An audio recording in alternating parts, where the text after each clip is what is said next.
and I could see antlers moving out in the distance. And I vividly remember my first thought was, it's two bucks getting ready to spar, because I could see antlers here and I could see antlers there. And then all of a sudden it started walking towards me, and I'm like, that's one deer. And it's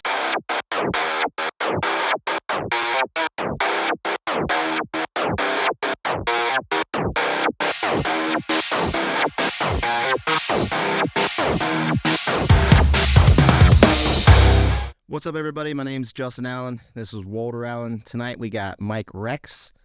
This is episode 9. We are going to talk about the elephant in the room here for one, and then just hear a little bit more about Mike and his history of hunting. He just showed us this amazing trophy room up there that a lot of you guys are probably seeing on Whitetail Cribs. But thank you. Thanks for having us over here. absolutely. My Uncle Walter here. How many deer have you tracked? 3. I think I've tracked 3 for you and your boys now. Sure have. Yep. Yeah. When was the last one you tracked? Last year or Year before last. Year before last for Ryan's girlfriend. Yeah. That was was it dead? No, that deer is No, Robert. as a matter of fact, we were just talking about that. So probably 200 yards into the track, Walt looked at me and he said, "Buck's telling me this deer's still alive." And sure enough, about 3 or 4 days later, Buck showed back up. He was still alive. Still alive. There wasn't a lot of blood on that track either. No, it was not. But it did show back up on camera. Yeah, and he wound up living until he cast his antlers later in the season, and we're 99% sure the Coyotes got him after that. He was limping. He'd been shot in the shoulder. And Yeah. And this is deer you killed in 2005? yes, sir. And so I know a lot of people probably know the story, but I don't really know the story too much of it, other than I've seen pictures of it. And it was on Whitetail Cribs, I'm sure. But you want to tell us the story? Well, so Like exact location? yeah, GPS coordinates. Yeah. I'd tell you now, it really wouldn't matter. But so that deer, I had about 2.5 years of my life tied up into him. Some other friends of mine also knew about him. Were trying to kill him. We were loosely sharing information because obviously they had a lot invested in it too. I wound up killing him the opening morning of the 2005 bow season. It was October 1st that year. I overslept that morning, and my wife woke me up, and she's like, "The heck, all summer, all you've been fretting about this deer, and you're not going to go." Okay. So I got up, and it was broad daylight, put my stuff on, went down to the stand where I was hunting, and I don't know, maybe I would say hour into the hunt, I saw a doe, and then she had 2 fawns with her, and they got maybe 50, 60 yards in front of me, and it was a real dry year that year. We'd had like over 50 days of no rain, and so there was a creek below where I was hunting, and the creek was dry, but it had puddles in it, and a lot of deer were going down. They were feeding on the oak flat acorns and going down to this puddle. So this doe and these fawns went over the bank and started feeding at this puddle, and I didn't think much about it, and probably half hour goes by or so, and I look out the flat, and it's wide open hardwoods. It's still early in the season, but you could see pretty far, and I could see antlers moving out in the distance. And I vividly remember my first thought was, it's 2 bucks getting ready to spar, because I could see antlers here and I could see antlers there. And then all of a sudden it started walking towards me, and I'm like, that's one deer. And it's coming right towards me. And it followed, the buck followed the exact path of that doe and those 2 yearlings. And when he got about 50 yards out in front of me, he was facing me, he started to look over the bank, and I remember thinking in my mind, oh man, he's going to walk down to that puddle like the doe and the fawns did, and he's going to walk out of my life. And he didn't. He looked over the bank, and then all of a sudden he just wagged his tail, I remember, and he kept walking. He was walking towards me, and then he started to quarter away from me. And then I don't know if an acorn dropped or a sound, but something made him look the opposite direction. And when he did, he stopped and he turned to look, and when he did, he opened up. Perfect. How far was he? He's like 25 yards. 25 yards. I remember, and at that time I was shooting a white-crested arrow, and I remember seeing it disappear in his chest, so I felt real good about the shot, and he mule kicked and ran off. But it was probably 70 degrees out, and I was fine right up until after I let the arrow fly, and then I just turned to jello. And I just sank into the seat of my stand, and it took me several minutes to be able to get down out of the tree, and I finally climbed down out of the tree. And then because I'd been hunting this deer for a while, and I had killed prior to that, I had killed several buckeye big bucks, and so I knew that there would be a lot of stories, because whenever somebody kills a big buck, right or wrong, there's always just a rumor mill flies. Oh, yeah. I had a lot of time to think about what would I do. And so I got down. I didn't go after him. I got down, came back to my house. Our county game warden lived just a few miles from here. I went and got him, brought him back, walked him up. There's my stand. We looked at the air, was still on the ground, blood, and we started tracking the deer. And actually the game warden found the deer because he went this way, I went that way, and he walked up to it. And so anyway, I also remember this, and this has been told a lot of times, but that was right after Mitch Rompola allegedly killed or whatever, might have not killed that giant buck that had a lot of speculation. And so as we're dragging this thing out of the woods, we would drag it about 15 yards. We'd stop. We'd both go back and look at it. And my game warden kept saying, Rex, they're going to call you Mitch Rompola. This thing doesn't look real. It doesn't look real. It doesn't look real. But anyway, yeah, that was pretty cool. And so the funny thing about it, I could write a book about all the illegal things that I did to take this buck, the stories that got back to me. So I'll tell you one pretty good one. Probably 10 years ago. So I killed this deer in 2005, so 19 years ago. This was maybe 10 years ago. I was at a marina down in Hockingport getting one of our boats worked on. And there was a couple older gentlemen outside the marina there, and they were talking about deer and hunting and whatever. And so one of them said, yeah, he said, my boy killed a big buck. He said, I'd like to get it scored. He said, but there ain't no score around here anymore since that Rex boy got arrested. I said, excuse me? He said, yeah. He said, that Rex boy killed that big buck a few years ago. It was on the cover of North American Whitetail. I said, yeah. He said, yeah. He said, that big buck he killed? He said, he poached it. I said, oh. I said, what did he do? He said, I shot it at night. I said, oh, man, really?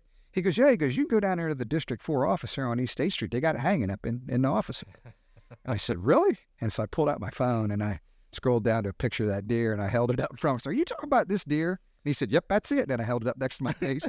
And all of a sudden his lip starts quivering and he's looking at me and he's like, and I said, sir, I said, I've never been arrested for jaywalking. I said, I have no idea how this stuff gets started, but somebody had told him that there was a big buck hanging at the District 4 office in Athens. And that was the deer. That was it. It was my deer. And so anyway, yeah, it's funny. Another story got back to me, and I actually was able to trace this one to its origin. And some friends of mine at a local bank they're buddies of mine, they started a story that I had bought the deer in a high fence in Texas, and that I was making installment payments on it, and I got to the last one, didn't make it, and the guy repoed it. He took it back. Oh, my goodness. It's funny. But yeah, it's anytime. I mean, and unfortunately, some big deer are taken illegally, which is a black eye to everybody that ever did. Everybody's after them. Yeah, exactly. But anybody that kills a big buck needs to be prepared, for just a lot of accusations because hunters are no different than us. They're just jealous people amongst us. And especially, it's even worse when you've had consistent success. The guys that kill big bucks every year, there's a fraction of the hunting population that just can't believe that they work at it harder than everybody else or than that, they know more. They have to be cheating. Yeah, they just have to be because he's not better than me. Right. Yeah, and so, yeah, that's unfortunate, but that's just part of the game. That is it. So tell us a little bit about the measurements on that deer.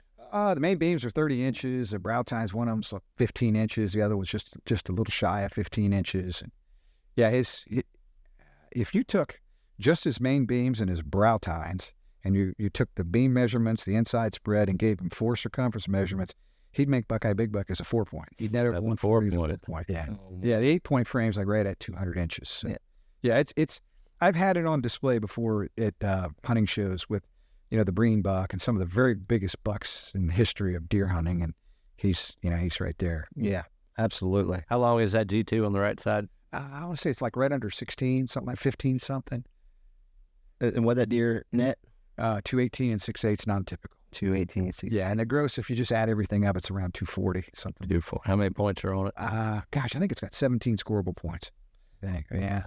I will tell you this. I was 19 years ago, and every once in a while I'll be sitting in that chair over there, I'll look up and I'll still kind of like, I'm sure. Because I've never seen anything else like it. We've killed a bunch of good deer, but nothing even remotely close. So that was for this area, definitely an anomaly, a 7-foot Chinaman. So how many did you have in the Ohio Big Buck when you killed that deer? I think that was my 8th Buckeye Big Buck. And how many you got now? 23.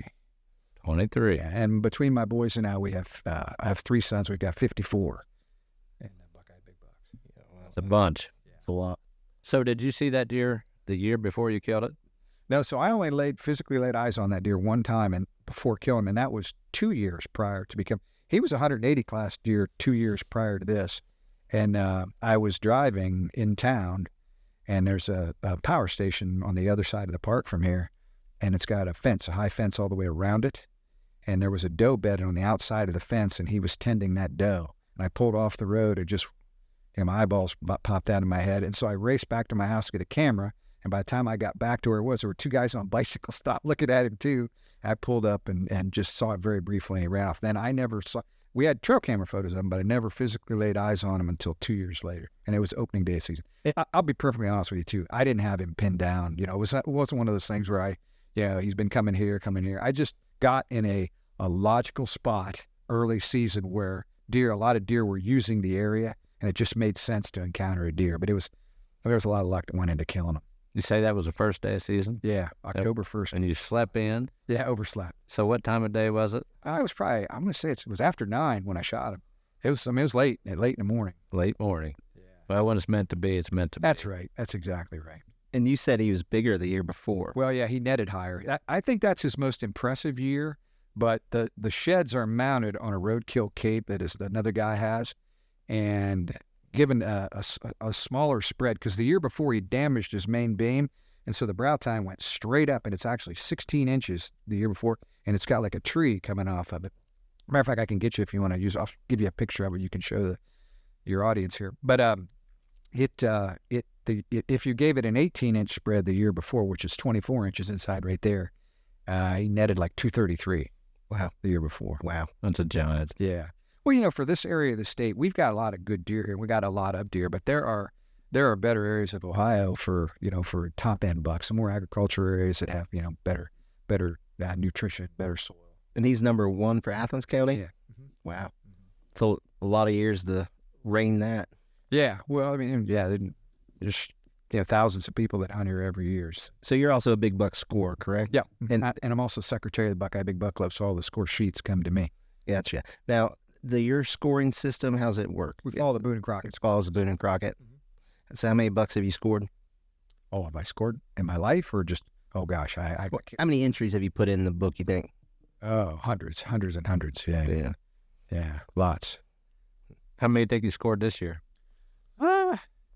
I don't know, probably 20, maybe 15 or 20 so far, but we're just getting going because a lot of guys are going to get them back from the taxidermists, and so you got to wait for that 60-day drive. Yeah, exactly. You got to wait 60 days for the Boone and Crockett, and so we got the Deer and Turkey Expo coming up in a couple weeks, and that's our largest scoring event of the year. We score hundreds of deer up there every year, and so I'll score some there, and then when people start getting them back from the taxidermists, that's when a lot of them start rolling in. It's interesting. The I seen where you bought a thermal drone. Mm-hmm. It was a Matrice 30. Yep. Correct. That's the same one that all the big guys use. Mm-hmm. How many deer have you found with it? Well, I have not counted, but I'm going to say every one I've looked for except for 2. There were 2 deer, we were talking about this earlier, that got into a field with autumn olive and bush honeysuckle with a bunch of other deer, and the drone won't see through that stuff. And I could see deer laying down all over the place. I just couldn't pinpoint which one was it. And they were does too, so I couldn't tell which one was the dead deer. But every other deer I've looked for with that drone, and I don't do it as a business. I just do it to just to help my kids and friends. And every other deer we've looked for, we found. Yeah, it's an interesting tool. I think I'm curious to see how it's going to play out over the next couple of years with the amount of people that use them. Yeah. This is something that him and I talk about a good bit. Mm-hmm. It took a lot of years for there to be a list full of people with dogs. Mm-hmm. And now in the first couple of years of drones, there's, I don't know, 30, 40, 50 within the state of Ohio, I think. Yeah, at least, yeah. It's a bunch. It's a lot harder to get a dog and train it and go through all of that. And it's 10, 15 year thing that you're always going to have it versus just buying the drone. No comparison. Yeah. I mean, the dog obviously is way more involved in the dog and time patient. And the dog, and we were talking about this earlier, but overall the dog is better. And when I say it's better, the dog works when the leaves are on the trees. Thermal drone can't see through the leaves. So really the drones are only effective from about Halloween on, because you can't, unless a deer dies out in an open field. Which is a great time because of the rut. Yeah. Everybody's like when I get my calls, I get 10 calls a day or 15 calls a day. Sure. I can't go to all of them, so that's a great time for you to fill in with the drone. Well, you're a victim of your own success. You've got one of the best dogs I've ever been around. He's a good one. He's a really good one. Buck can read, can't he? Yeah, I think he gets his own phone calls too. I bet he does. Yeah, I bet he does. But yeah, so I think the drones have played a factor in less tracking calls.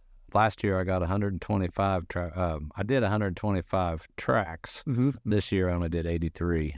Huh. So I think it really had a big. I would say it will, because again, so the advantages of the drone, the thermal drone, are you can cover a lot of ground real quick.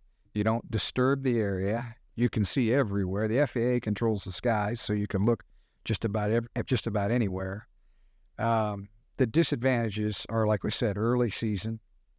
The skill level of the drone pilot. I think So So I'll give you an example. My son, I've had a drone like a Mavic drone, a less expensive drone for years, just to play around with, and we would use them for promotional stuff for our businesses and whatnot.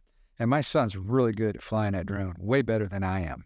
And my son is considerably better at finding deer than I am, just because he's a better pilot than I am. He can, so like the drone that I have, I can split screen, and you can be looking at thermal and day camera at the same time. Then you flip it over, and you've got an aerial photo, so you can tell where you are. You can search grids. You can go back and forth. Mm-hmm. And my son, he's probably twice as efficient as I am. He can cover the same amount of ground I do in half the time and find everything where I miss a lot of stuff. Yeah. The other thing about the drone, so the drone only works under certain conditions. So like a bright sunny day like today, a drone's almost worthless, because in the middle of the day, the sun heats up everything. The thermal part. So the heat signatures, every rock, everything heats up. Very hard to find deer or any living thing on a sunny day. You got to fly it at first light or last light or after dark. Yeah.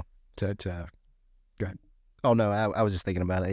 Yeah, I had one too, and early season it was almost worthless. You couldn't do nothing with it with all the leaves and the heat wise. But so if somebody has you come out, I had several calls this year where they called the drone, and the drone come out and found the deer alive. Mm-hmm. And they paid $400, $500 to have the drone come out. Mm-hmm. Well, after that, they would call me because the drone left. Mm-hmm. And they went in to find the deer, it was gone. Mm-hmm. And now, in order to get the drone back, it was $400, $500 again. So if somebody calls you, if you go out. Yeah. So if you found the deer alive, mm-hmm. would you wait a few hours and then go back with the drone? And again, I don't charge these people, but right. So there were a couple instances where we went out and found a deer was still alive. And so we waited, went back the next day and found the deer again. So a dead animal will give off heat up to 48 hours after, sometimes even longer than that. Another guy who has a drone, a friend of mine, found a deer 72 hours after it had died. Was still actually with the thermal. Yeah, I shouldn't say that.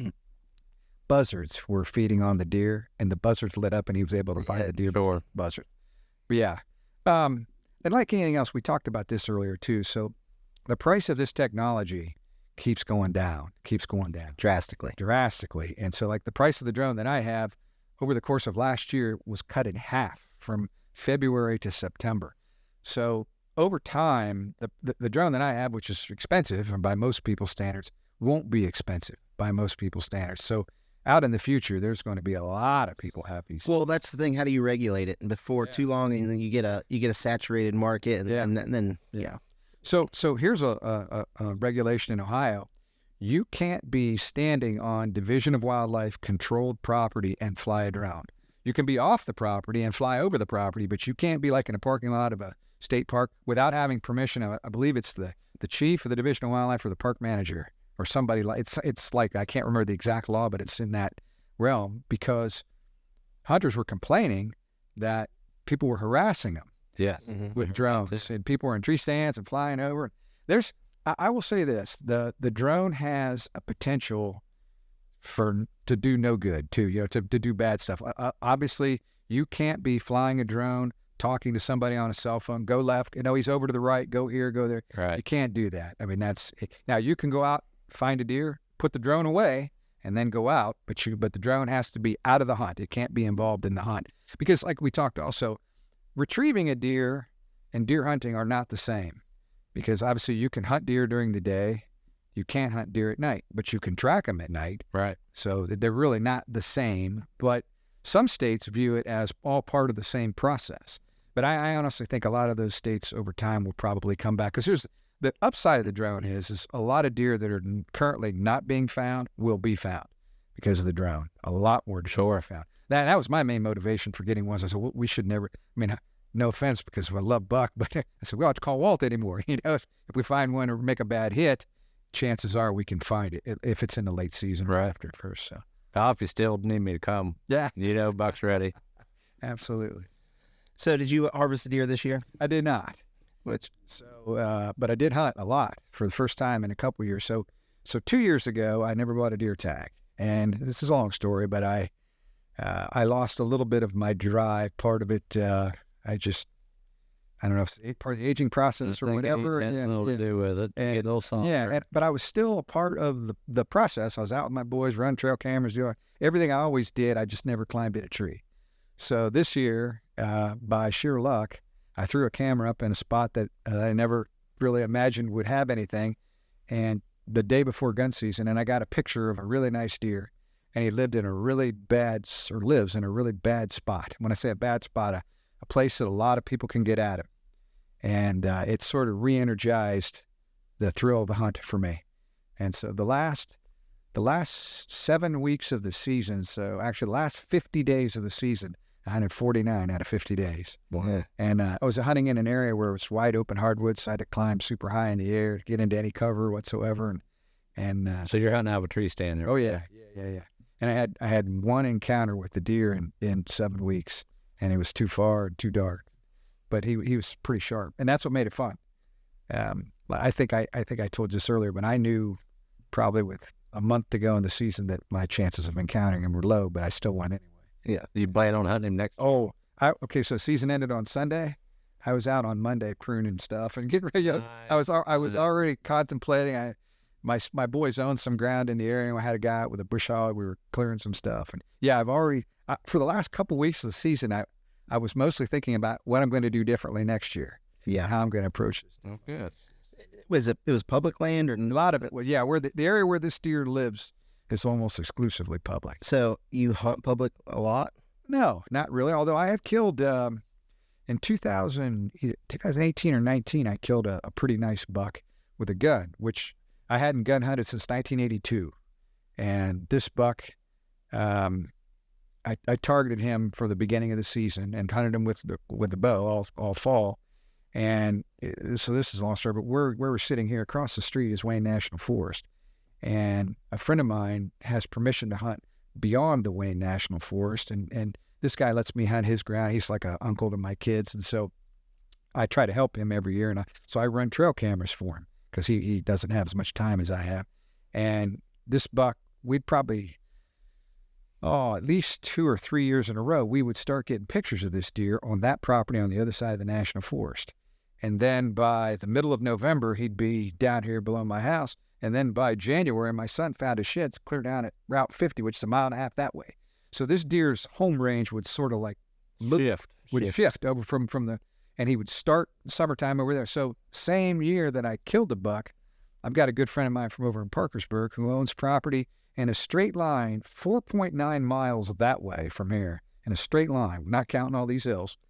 And I was talking to him like in February, March, and how's the season go, blah, blah, blah. He's like, yeah, he said, we had this one great big buck. He said he was on my place for like 4 or 5 days and then he vanished. Hadn't seen him since. I said, really, send me a picture. He sends me a picture. It's that deer. 4.9 miles that way. He was getting pictures of it. So anyway, the middle ground in between where I could hunt him most was public over here. So I spent a lot of time over there. Matter of fact, one morning, this was like November 14th, 15th, something like that. We had early snow, which we don't get a lot around here in mid-November. And so I thought, man, I got to get in here early. And so where I was hunting, it was about a 20-minute walk to get back to where I was going. So let's say it gets light out at 6 o'clock or 5:45 or whatever. I was sitting down at 4:30. So I left here like 4 to get back in there. sit in the dark for an hour because I wanted to be in there before he came yeah, back. anything happened. And I had 5 flashlights come by me in the dark back there. People from Michigan, New York, all over the place. So I was talking with a bunch of other folks. Yeah. And so I killed him Thursday of gun season. And place where I had set up, there was an area where I had 2 stands set up and I could see pretty good. And so my wife, I have gun safe over here, and there was nobody parked over there that day. It's Thursday of gun season. And I walk over and I grab a gun out of the safe, and wife's like, "What are you doing?" Just going deer hunting. Yeah, really? Yeah, because she'd never gun hunt. never seen me gun hunt ever before. And I said, "Well, if I see this deer, I want to kill it." And sure enough, he showed up that day. I wound up seeing him and killed him with. I probably still could have killed him with a bow anyway, but I wasn't going to take any chances. Or everybody else usually gets. Exactly, especially in public property like that. Yeah, that was pretty cool. So you lived around here with all this public land for the majority of your Yeah, so, well, no, I'm actually from Northeast Ohio. I grew up in Northeast Ohio. I went to high school in Columbus, but I came to college here at OU in 82, so I've been here since 82.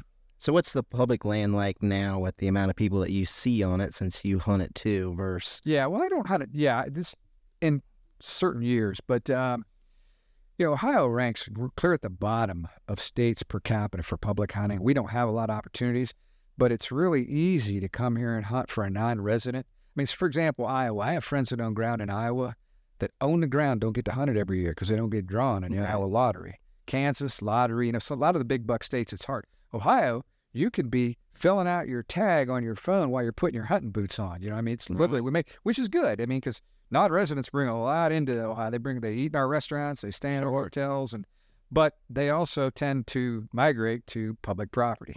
And because it's easy, right? Everything about it's easy. A lot of them have leases and buy stuff, but a lot of them out public. And so what I've seen in I've lived in this house for 35 years, what I've seen is the shift from gun to bow, and I've seen a shift from deer hunter to trophy hunter. Absolutely. So most of the people that come here for our quality. And statistically, though, non-residents do kill a lot of antlerless deer, but that's not what's bringing most of them here. And right. So I told you guys a story earlier. I'll tell it again. So I've got 2 groups of guys that hunt with me every year and have for 30 years or over 30 years, some of them. And one group is from Louisiana, Mississippi. They have a hunt club in Mississippi or hunt camp, but they live in Louisiana. The other group is from New Hampshire. The guys from New Hampshire live in an area where the deer densities are low. They'll hunt a week and won't see it 2 weeks without seeing a tail, nothing. So when they come here, they're killing. They're filling their tags. They want to kill a big buck, but they're most concerned with going on with a freezer full of meat. Exactly. My friends from Louisiana, who hunt in Mississippi, where they have lots of deer but don't have the quality that we have, they've hunted here for 30 years, never killed a doe. They specifically come here for our quality, and that's why most non-residents come here. So 30 years ago, there's a state park campground at the bottom of the hill over here. And 30 years ago, that campground would be filled the night before gun season with out of the area, not non-resident, but out of this area, Northwest Ohio, areas of Ohio that didn't have good deer like we have. And those guys were deer hunters. They came here to kill deer. And they wanted to kill a big buck, but if they saw a button buck or whatever, everything in between. They should cut. They're filling their tags. Exactly. And to be honest with you, for trophy hunting and that's better. You want people to target. You got to chlorinate the gene pool. You want to kill a little bit of everything. And so now, the night before gun season, there's 60 slips in that campground, and I think this past year, I don't know, just a handful of them were taken, very few. And if you'd have gone down there at the peak of the rut, half of them were taken by New Hampshire, New Jersey, North Carolina, South Carolina, states that have deer but don't have the quality that we just trophy hunting. Yeah. So well, I know when I go out to Illinois or Indiana and hunt, like I'm going out there for trophy. Yeah. And people are coming here for the same thing. Yeah. I've noticed, I don't know, what year did we have our color release? The last year? That's been 8 years ago at least. Yeah, 9 years ago. At least that long. I would say in just the past 10 years, it's gotten way, way harder to find any land to hunt. Yeah, like absolutely. Lease prices are just through the roof. Property prices to buy is through the roof. Like in this part of Ohio, in a lot of areas, hunting rights are more valuable than farming rights. Oh yeah. The I don't know. It seems like it's very hard to find places to hunt. Every door you knock on, they've got kids, or they like to hunt, or family, or relatives, or Used to, you could knock on doors and get permission, and seems like now you can knock on 100 doors and you just don't So get permission. any private landowner that will let a stranger hunt today, Let's lets everybody. you may as well go hunt the public, because that place is getting pounded. It's worse than Exactly. public. Yeah, exactly. Yeah, that's the main place I hunt is that exact same way. Like, they'll let everybody hunt. Yeah. I did. I've got a property up the road here that I have permission to hunt 100 and some acres, and I killed a big buck. If you look upstairs, there's one on a pedestal mount up there. Yeah. And long story about that deer, but I killed him on that property, and that guy has let so many people hunt that he can't remember who. Just people come and go. And one year, we always run trail cameras down there, and occasionally we'll get a picture of a good deer, but we don't often hunt there because it just gets hunted so hard. And one year I got a picture of that buck up there, and I kept getting his picture.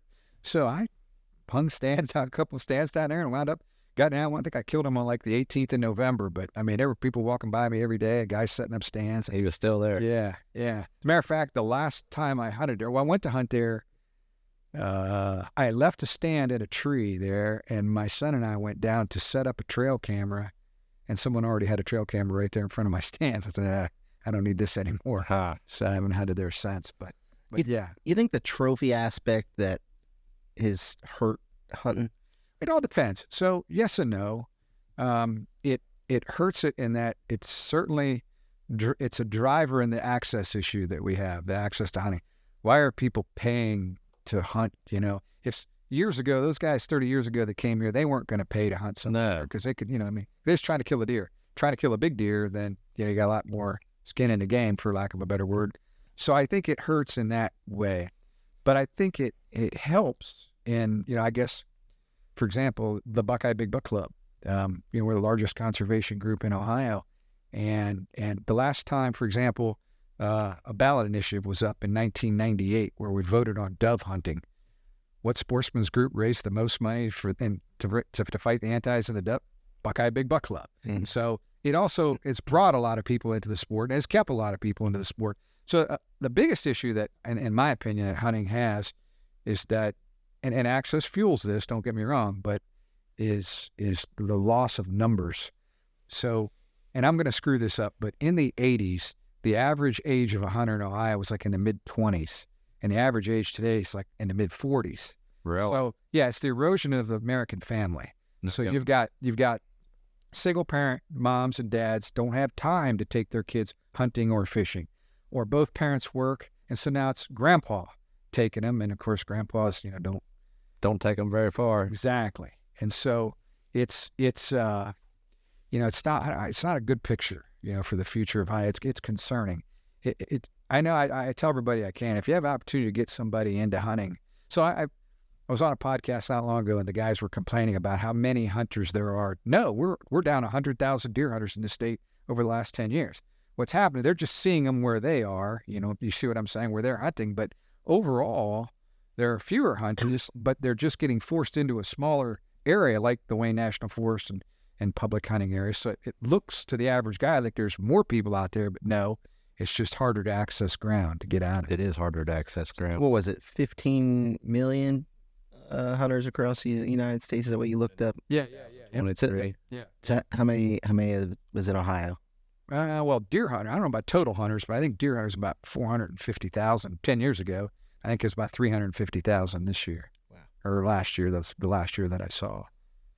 So, yeah. Oh, I would say maybe the fact that the hunters are getting older is the price increase and everything too. Like, people aren't able to afford a lease or to buy the property until they're 35, 45. That's certainly. And boy, land prices, the factory that made all the land went out of business. It's gone. There's 1.5 billion years ago. So yeah, they're not making any more land.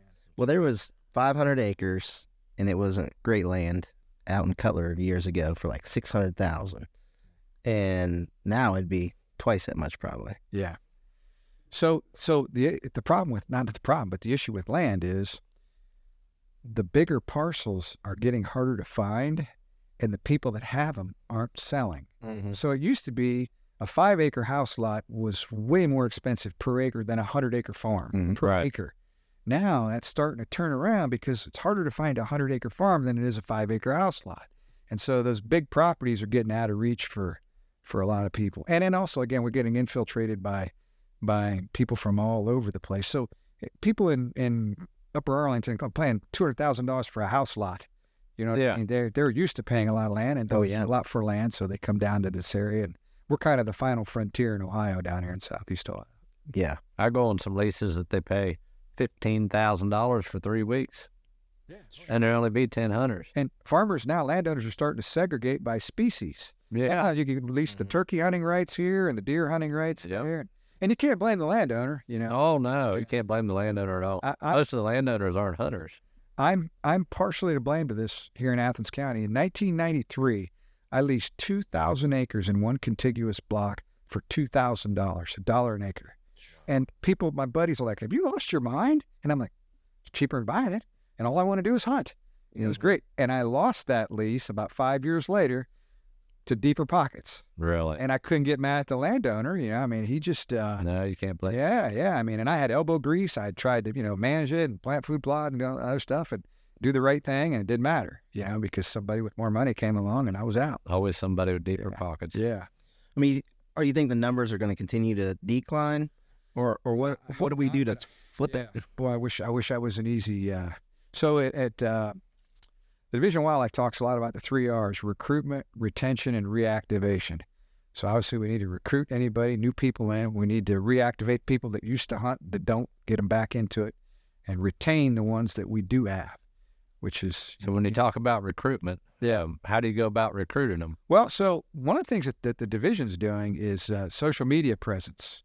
I mean, they actually now have a group of people. That's what, because how do you reach kids today? Sure, Social media. Exactly. So they're getting better with social media. That's a big one. That's a real big one. And then the other one is obviously when, us, guys like us that hunt, when you have the opportunity to introduce somebody to the sport, you have to do it. I try to. Sure. I think there's been 11 first bucks killed with my Excalibur crossbow. That's awesome. Yeah. That's awesome. Yeah, we need you, more people like you, Walt, guys taking people out. I used to tell people, so my boys, if you guys have raised kids, you want your kids to hunt and fish and do that. At least I did, Oh, yeah. But you walk a fine line, especially when they were younger. You don't want to make it so easy that it's not challenging, but you don't want to make it so hard that they don't want to do it. Yeah, and so I always walk that line. And so and fortunately, I have 3 boys, and all of them, that's their 8 of them. My middle son, if we had like a weasel season, he'd be out there chasing. Oh, yeah, I'm the same way. Just loves to hunt. But anyway, when my kids were growing up, I told somebody once, I said, you know how you really hit home how much I loved my boys? And this guy's like, what, why? And I said, because I only got one really hot tree stand. I'm sitting here in a truck waiting for him to get out of it. Yeah. That's right. You know what I mean? It's how you know you really care about somebody. You know what I mean? Yeah. When you let your kid hunt the best spot you got. But those deer mean more. Oh yeah. Yeah, so we were talking about this earlier, but that big buck in 05, prior to that, every year I always wanted something bigger, better. And then I killed what is most likely the deer of a lifetime. And since that time, I've killed several what most people would consider to be good bucks, but they were somewhat anticlimactic because it's not that. Yeah, buck of a lifetime. So what I was very fortunate. That's right about the time that my boys were able to climb into every stand I got. Right. And so I funneled a lot of my enthusiasm into them. Yeah. Channeled into them. And every time they'd kill a big buck, it was that was a high point. Yeah, absolutely. And so these friends of mine that come from, I was telling you about, from Louisiana, they're high points in my season because they're great guys and they're decent hunters. But I should have been writing stuff down because I could have made like a tragic comedy of all the stuff out there. You know what I mean? Every year, it's just funny stuff. So I'll tell you guys a hunting story here. So in my life, in my career as a hunter, I've seen from a tree stand 2 bucks that I felt were like jaw droppers. I mean, just world-class bucks. One, of course, was this one. The other one was on October 17th, 1998. Now, I'm not good with anniversaries and birthdays, but that's etched in my brain. Deer. I can remember everything about the hunt, everything else, the date, everything. So try to condense the story. It's 17th of October, and I'm hunting in a meadow, like a triangular shaped meadow the top of a bowl with a big hardwoods around me. And I'm in a triple trunk white oak tree. It's probably 150 years old, and it's an old fence line tree. It goes up about 15 feet and it breaks into 3 big trunks. And I'm tucked right in the middle, so it's just a perfect scenario. And right in front of me in that meadow, there are 3 scrapes. And the middle one was, I stepped, this was before they're rangefinders, I stepped off, it's 21 yards from the base of my tree. It was perfect, and it's active as heck. And I used at the time, I shot a 1-pin bow and 1 pin out to 30 yards. And I'm not a world-class archer, but at 30 yards, you don't want 30 yards. You don't shooting at you. And so anyway, this is 21 yards from the base of my tree. So I'm sitting there on October 17th in the afternoon, and I look up the valley, and I see this buck coming at me, and all I can tell you is he's biggest typical buck I've ever seen in my life. And anyway, he's coming down this draw towards me. He's on a flat above me, and he gets about 75, 80 yards out. And I like to shoot my compound bow sitting down if I can, because you bend at the waist, all that stuff. You have to worry about some of the stuff you were stand up. So I'm perfect. He's coming this way, and I'm set up like this. And for some reason, I see this deer, and I just panic. I mean, I just never seen a deer like this before. And I try to stand up, and I get about 3/4 standing, and I've got those lacrosse boots on, the high boots, and I've got my pants tucked down in the boot. And when I go to stand up, my boot catches the lip of my API Baby Grand Twister tree stand, and it goes pink. And he's walking, all of a sudden, pink, and he stops, and he starts to scan. And I'm like, pardon my French, but I'm shaking like a dog shit bones. I mean, I'm just, like this, and it's warm out. But I'm still, and I'm 3/4 standing, and he just wags his tail and keeps coming, and he goes right down to that scrape. And he's got his head in a licking branch, and he's doing that, stuff with the forehead glands, and he's broadside at 21 yards. And I draw back, and now this is from memory, because obviously this isn't what happened, but this is what I think happened, but this wasn't happened. I settle my 1 pin in the middle of his chest. I touch the release, and he mule kicks, which is what you want to see. And he runs off with his tail down, runs off over the bank. Side his hit, you think? I get down out of the tree stand. I just killed a Boone and Crockett. I just killed the biggest buck anybody's ever seen. I just killed this thing. It's unbelievable. It's how big that.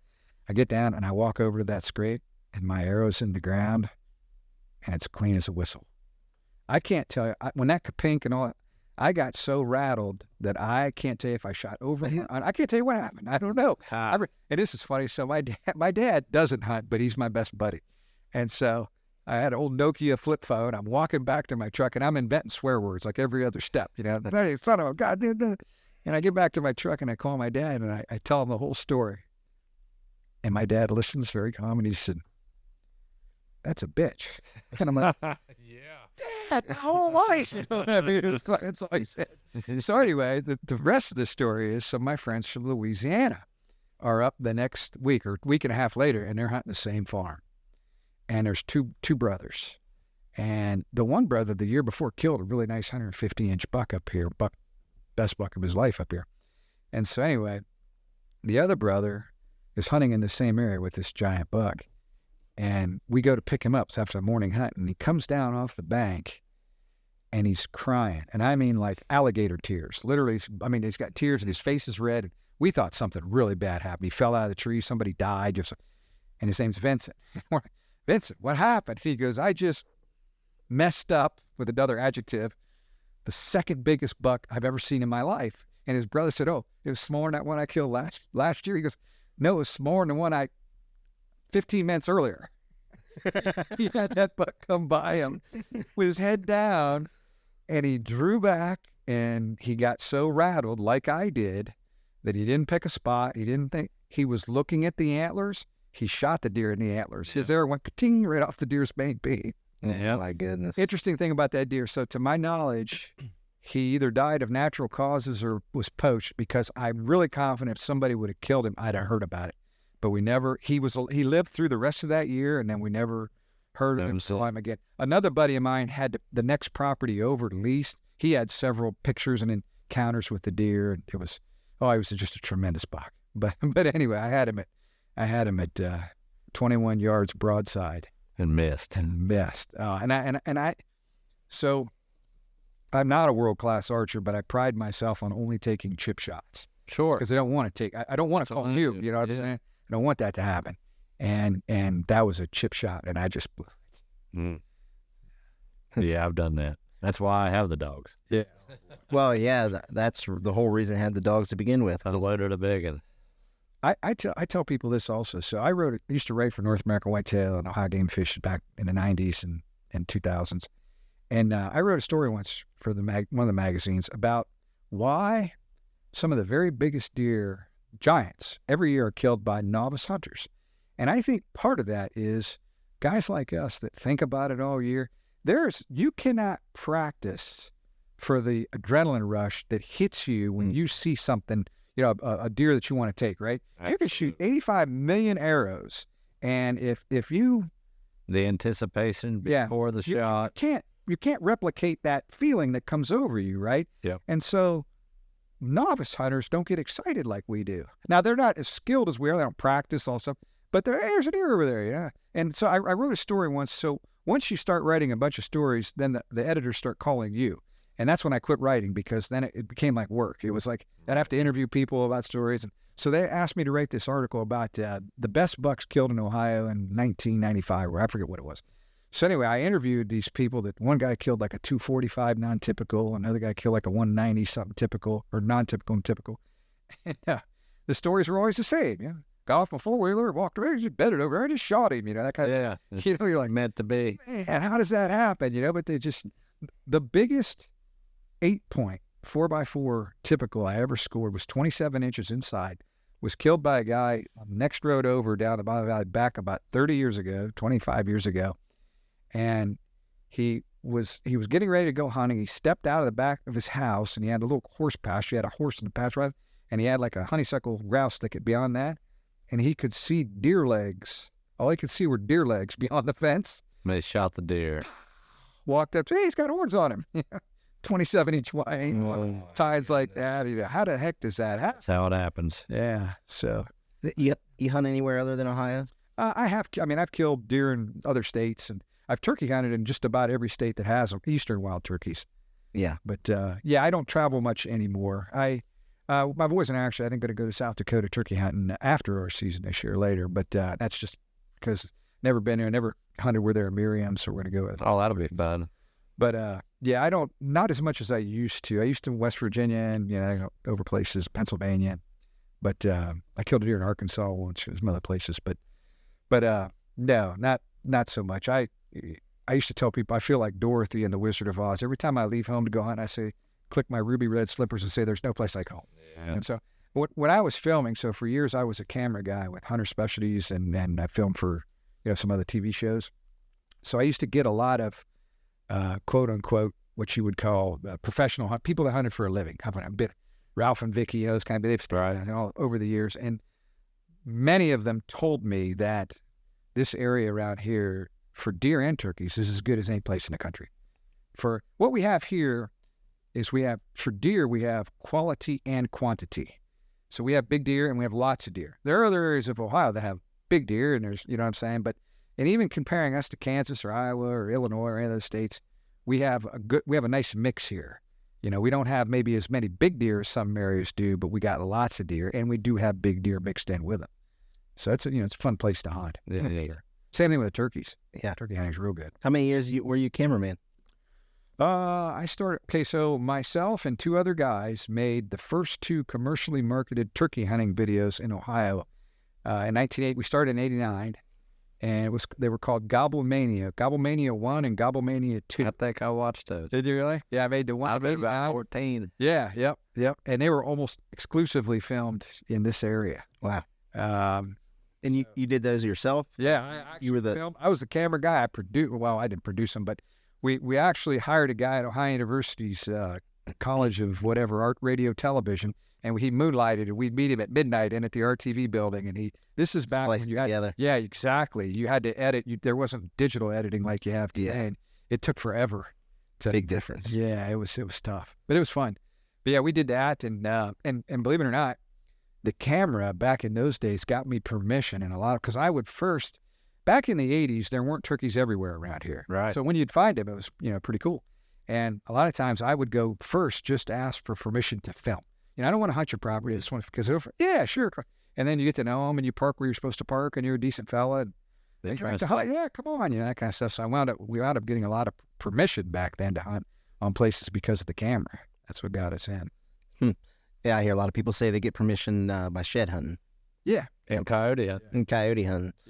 Yeah. You said you were real big into that. Yeah, I'd say my favorite thing to hunt are probably coyotes. Thermals? Yeah, now, I hunt them at night. So I hunted them. I could show you a magazine article I wrote 30 some odd years ago for Ohio Game and Fish about coyotes. So in the 80s, when we had lots of foxes, I was really an avid fox hunter.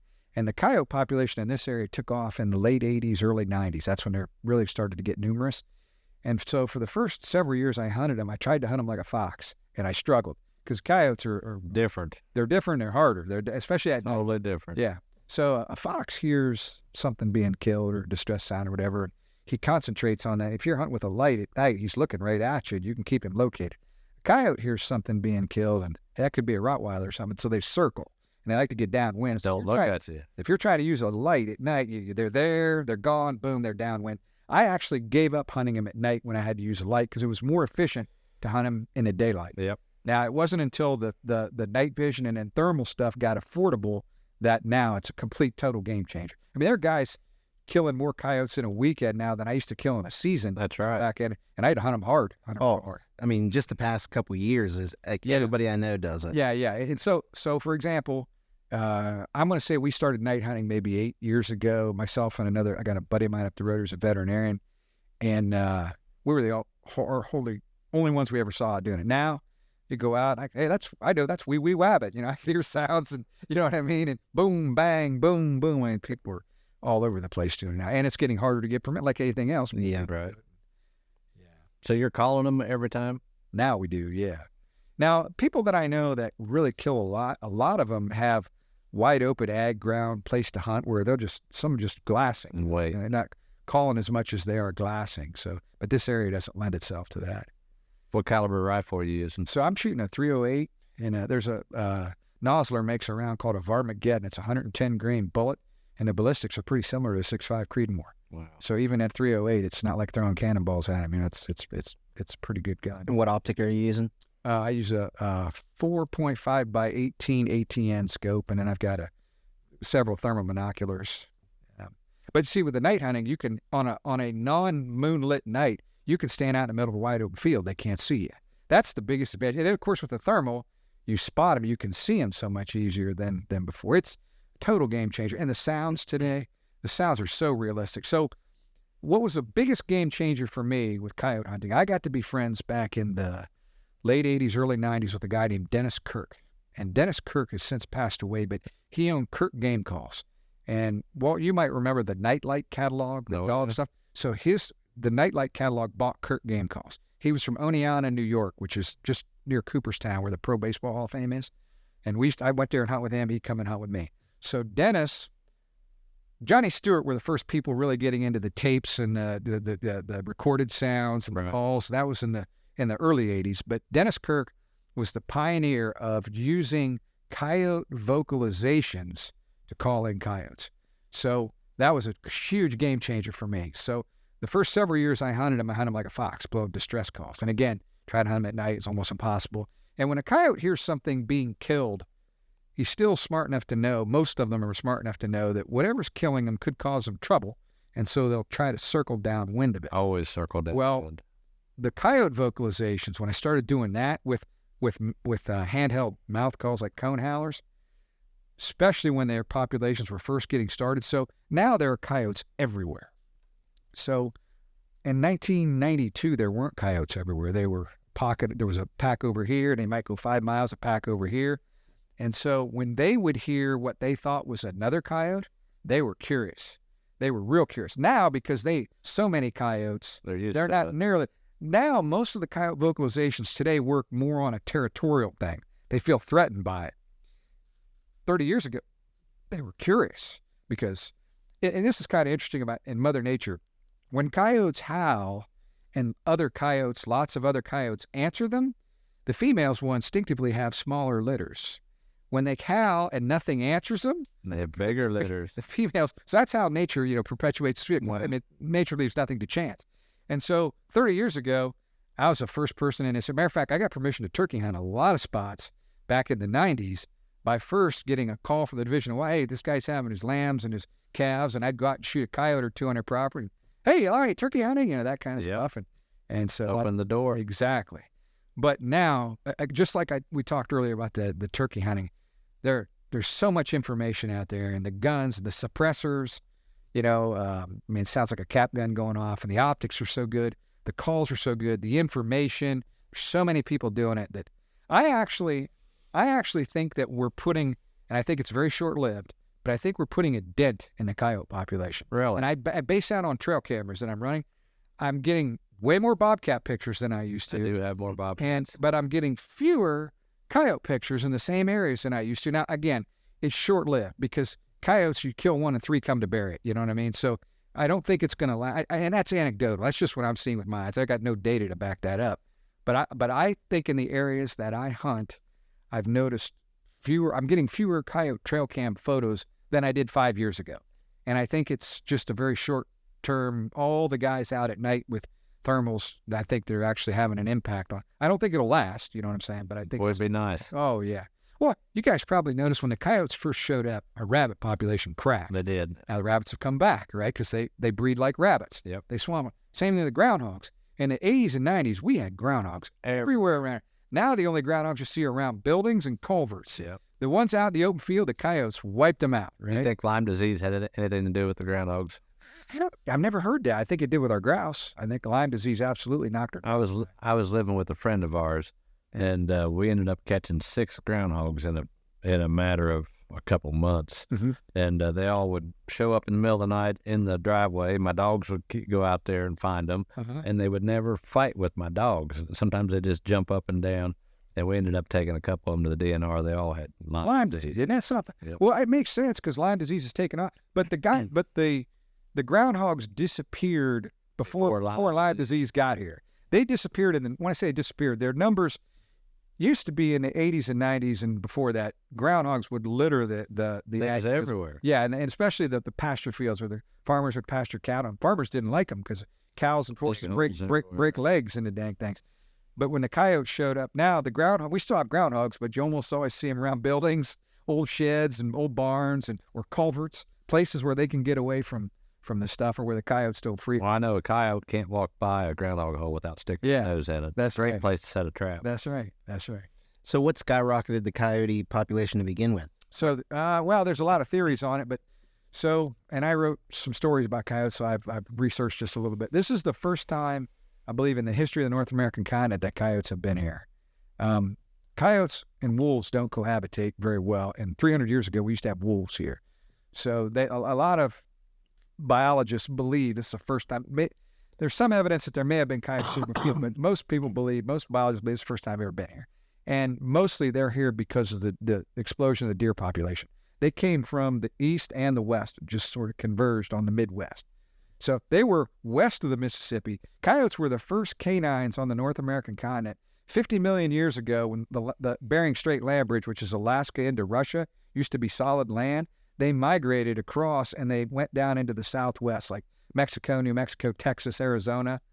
And the wolf is basically a coyote that evolved for harsher climates, deep snow, bigger prey. But where you have wolves, coyotes and wolves overlap, kind of like foxes and wolves overlap, but wolves are higher on the food chain, so they keep the coyote population depressed, just like coyotes keep the fox population depressed. Now, they think that distemper got into our gray fox population and knocked them way down. But I believe we have at least as many, if not more, red foxes today than we've ever had. We got a bunch. I see red foxes now, which, if you remember in the 80s, we didn't have red. No. This is all gray fox country over here. Very few reds. And now I'm getting more grays on my camera. They'll come up. Grays every week. Us too. We got a pair of them up. My son owns some property up the road here, and there's a pair of gray foxes, which is cool to see. I trapped one 2 years ago and turned him loose. My son caught one 4 or 5 years ago. But boy, the bobcat population too, it's exploded. So do you think the bobcat population has anything to do with the turkey decline? Well, Yes and no. So I'm sure that bobcats are eating turkeys. There's no doubt about I'm that. sure. But is it the driving factor in the decline in our turkey population? I don't know about that, because there are other states that have had bobcats forever, lots of them, that have also seen a decline in the turkey population, and they had them even back when, you know what I mean, when the turkeys were booming. So to say it's a predator prey thing, I think there's a lot of factors going on, and we could. It's not just one thing. Yeah, I honestly believe the biggest factor is us, the human predator. I think we've become so efficient. We talked about this a little bit ago. So I've been turkey hunting for a long time. And when I first turkey hunted, I got to go with some guys that really knew what they were doing. And so I cut a lot of time off the learning curve by hunting with Eddie Salter and Matt Moret, and people that really knew what they were doing.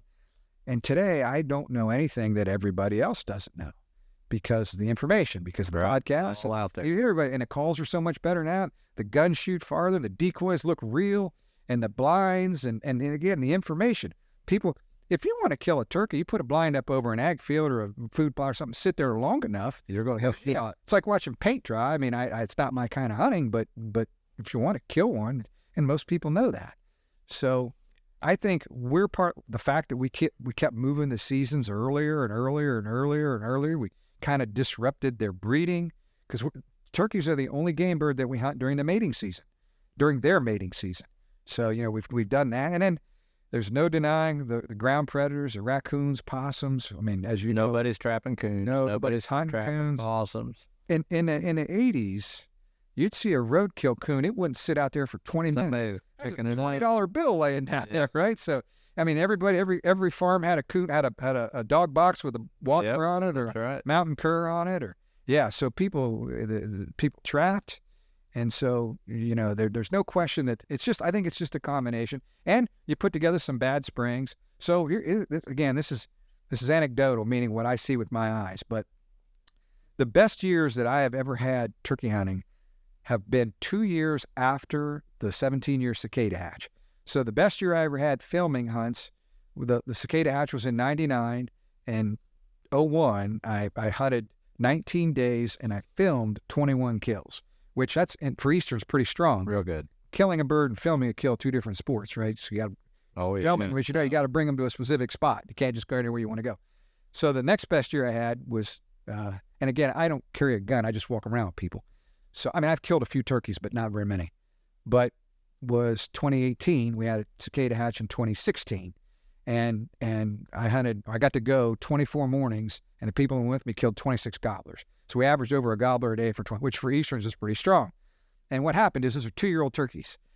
When that cicada hatch happens, there's so much food, and everything eats the cicadas. The raccoons eat everything. The coyotes eat them. Everything eats them. And so the animals are full. So the predators aren't preying or hunting like they normally are. Sure. And then you've got that high protein source for the poults, and we also put it together with pretty good springs weather-wise. So when you have lots of 2-year-old turkeys, those are adult birds that don't do a lot of breeding, and those are the ones that are easy to kill. Anybody can kill them, right? Right. And so those are the best years I've had. So then we had bad hatches in 17, 18, 19, and 20. The state takes they do a citizen survey, or they call it citizen science, but they take a survey of rural mail carriers and stuff. And they've been doing the same thing for years. And they have a ratio that they use, poult per hen ratio. And based on their ratios, 17, 18, 19, and 20 were below average, especially in this part of Ohio. And boy, it showed. And so in 21, 22, we had to hunt really hard. I mean, we killed turkeys. There's not many birds. Yeah, I didn't have them. Now, you just don't hear gobbles. Correct. But we had average to slightly above average hatches in 21, 22, and 23. So they haven't been great hatches, but they've been at least slightly better. So personally, I'm seeing on my trail cameras more turkeys this year than I did last year. Yeah, and it's because, so again, if it was predators, it's not like the raccoon population has tanked. You know, we still got a ton of those. And so, but yet the population, so how can you say I'm not saying, again, I don't want to sound like raccoons aren't a factor. Sure, they're a factor. Anything that kills them is a factor, but they're not the only factor. And I think the biggest factor is probably weather. And then next to that, the hatch, exactly. And weather affects the hatch. Sure. Right. So that's probably got more to, and again, I think the human predator certainly has to be talked about, because we're way more efficient the information that's out there, people. Better all the time. Yeah. More efficient, but you think the turkey hunters are up or down? I mean, it's down as a whole, but Yeah. I mean, number of hunters. yeah. Well, you got the same issue with access. You know, the public land's getting pounded. You know, the easy access stuff, and then the private stuff not getting hunted so hard makes it easier on the people out there. I don't believe, I've argued this for years, but you cannot, people say birds get educated by, I think that's baloney. And let me tell you why. Turkey brain's that big. Right. It's the size of a pea. A coyote, absolutely educate those suckers. Sure. A big buck, they're veterans of foreign wars, man. They absolutely know what's going on. A turkey, nah. What the difference between a turkey that has hens is hard to hunt unless you just ambush him or get in his way, right? Call in the hen. Yeah, or calling the hen, which is hard to do because Yeah. most of the time she doesn't want to share. She takes Got it and goes in everything she the wants. opposite direction. Yeah. So I've told people this for years. I used to do a lot of turkey hunting seminars. I say it's like this. I'm in a hotel room and I got these 3 Playboy centerfolds with me, and I hear this voice out in the hallway saying, Mike, come on. You know what? I'm good. You come on in here. You know what I mean? They won't leave girlfriends to find girlfriends. You know what I'm saying? Right. And so people mistake, in my opinion, they mistake educated gobblers with henned up gobblers. When gobblers, and also when the ratios get bad out of whack, because we're just shooting, they're born 1-to-1. But when you're just shooting gobblers, you got a lot more hens out there than you have gobblers, right? That's right. So when a gobbler is roosted on a branch and 50 yards away, there's 5 hens roosted on a branch, And he's noted all night. he doesn't have to gobble. He gobbles 1 or 2 times. They fly down to him. He flies down to them, and they leave. Done. People say, oh, he's smart. No, he's not smart. He's just got it. When I say he's not smart, don't get me wrong. Turkeys, they have eyesight. I mean, they survive by eyesight. They're Sure. incredibly. I think they see something we can't see. I mean, I've had them around for, blink your eye. And Oh, They- they blink, they're gone. they fly first, ask questions later, right? That's right. Get out of there. So I think there's a lot of factors to it, but I don't think they get smarter with the season. I think what happens is there's fewer of them, fewer competition for the available hands. Now, I can't tell you how many times over the years where we've screwed with a bird early in the season and he's roosted over on the, whatever, that ridge over there. And man, you call to him, he flies down, goes the opposite direction or whatever. And then that last week of the season, It's like a light switch. you call and he's trying to peck your eyes out. Run That's straight that to you. same bird. Well, what happened? What changed? Yep. Did he get dumb? No, he ran out of hens. He ran out of girlfriends. Yep. Exactly. All of a sudden now you're the only game in town, so he's That's more right. interested. So I think people mistake an educated turkey for a henned up turkey. And especially like in places like Alabama, and I've hunted down south a lot, and they have more turkeys than we do, but they're a lot less fun to hunt because they don't gobble like our birds do. That's what I was going to tell you. A few years ago, we kept calling in coyotes when we would call in a turkey. Another good one. And And the bobcats. gobblers would not gobble that year. Oh. So They would gobble on the roost. Yep. But once they hit the ground, they would not say. They'd come. They would still come to the call. Yep. But they would never make a sound, and that's because of the coyote. absolutely. Think about it. For every time you gobble, you're telling Someone's trying to eat you. You're telling every predator would you. Yep. And I think bobcats really, so a coyote hunts like a dog. He tries to run things down, catch it, and eat it. Bobcat hears a hen yelp or a turkey gobbling. They're Sneaking. So they wait, ambush points. They get behind a stump, a log, and The thing about bobcats is, I always saw turkeys growing up, but never bobcats. Well, now I see a lot of bobcats, but no turkeys. Yeah. But a farmer up in Marietta, he had a bobcat came and killed 17 turkeys one night. Took all the turkeys out of his roost one at a time and buried them in the woods. Uh-huh. And he got a hold of the DNR, and they ended up killing the bobcat the next day right there. Uh-huh. But if he can kill 17 in the chicken One night. pen, what about a roost tree? Yeah. And you take, not all bobcats probably know, but certain ones are probably better at hunting turkeys in the trees than others. Yeah. And if you ever see a bobcat in a tree, he'd catch a squirrel in a tree. I just wonder if they go up there at nighttime and pluck them out of the trees while they're on the roost. I think it would be naive to think that they don't. And in Pennsylvania, they're getting those Fisher cats from the coming in. Oh, yeah. And they're actually moving into Ashtabula County, Northeast Ohio. And those suckers absolutely climb up in trees and kill They're birds the at best. night. They're the fastest thing in a tree. I think. Yeah. So- That's coming too.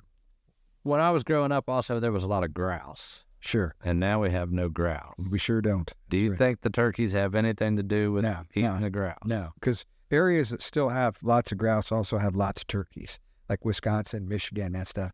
So the grouse is a really sore subject with a lot of people. And And there's some people that think that there should be no grouse season in Ohio. And there's a good argument to be made for that there should be no grouse season. And there's other people that think that we should keep a limited season because it keeps some people boots on the ground. Some people still run their dogs. And so they've contracted the season big time. It's only in 17 counties now, I think it is. It's real short. It's like a fraction we used to. So there's a lot of things that could be, but personally, I think it was West Nile virus based on the evidence that I've seen. So West Nile virus knocked down a lot of birds, but grouse are habitat dependent, right? So we don't have the habitat that we used to.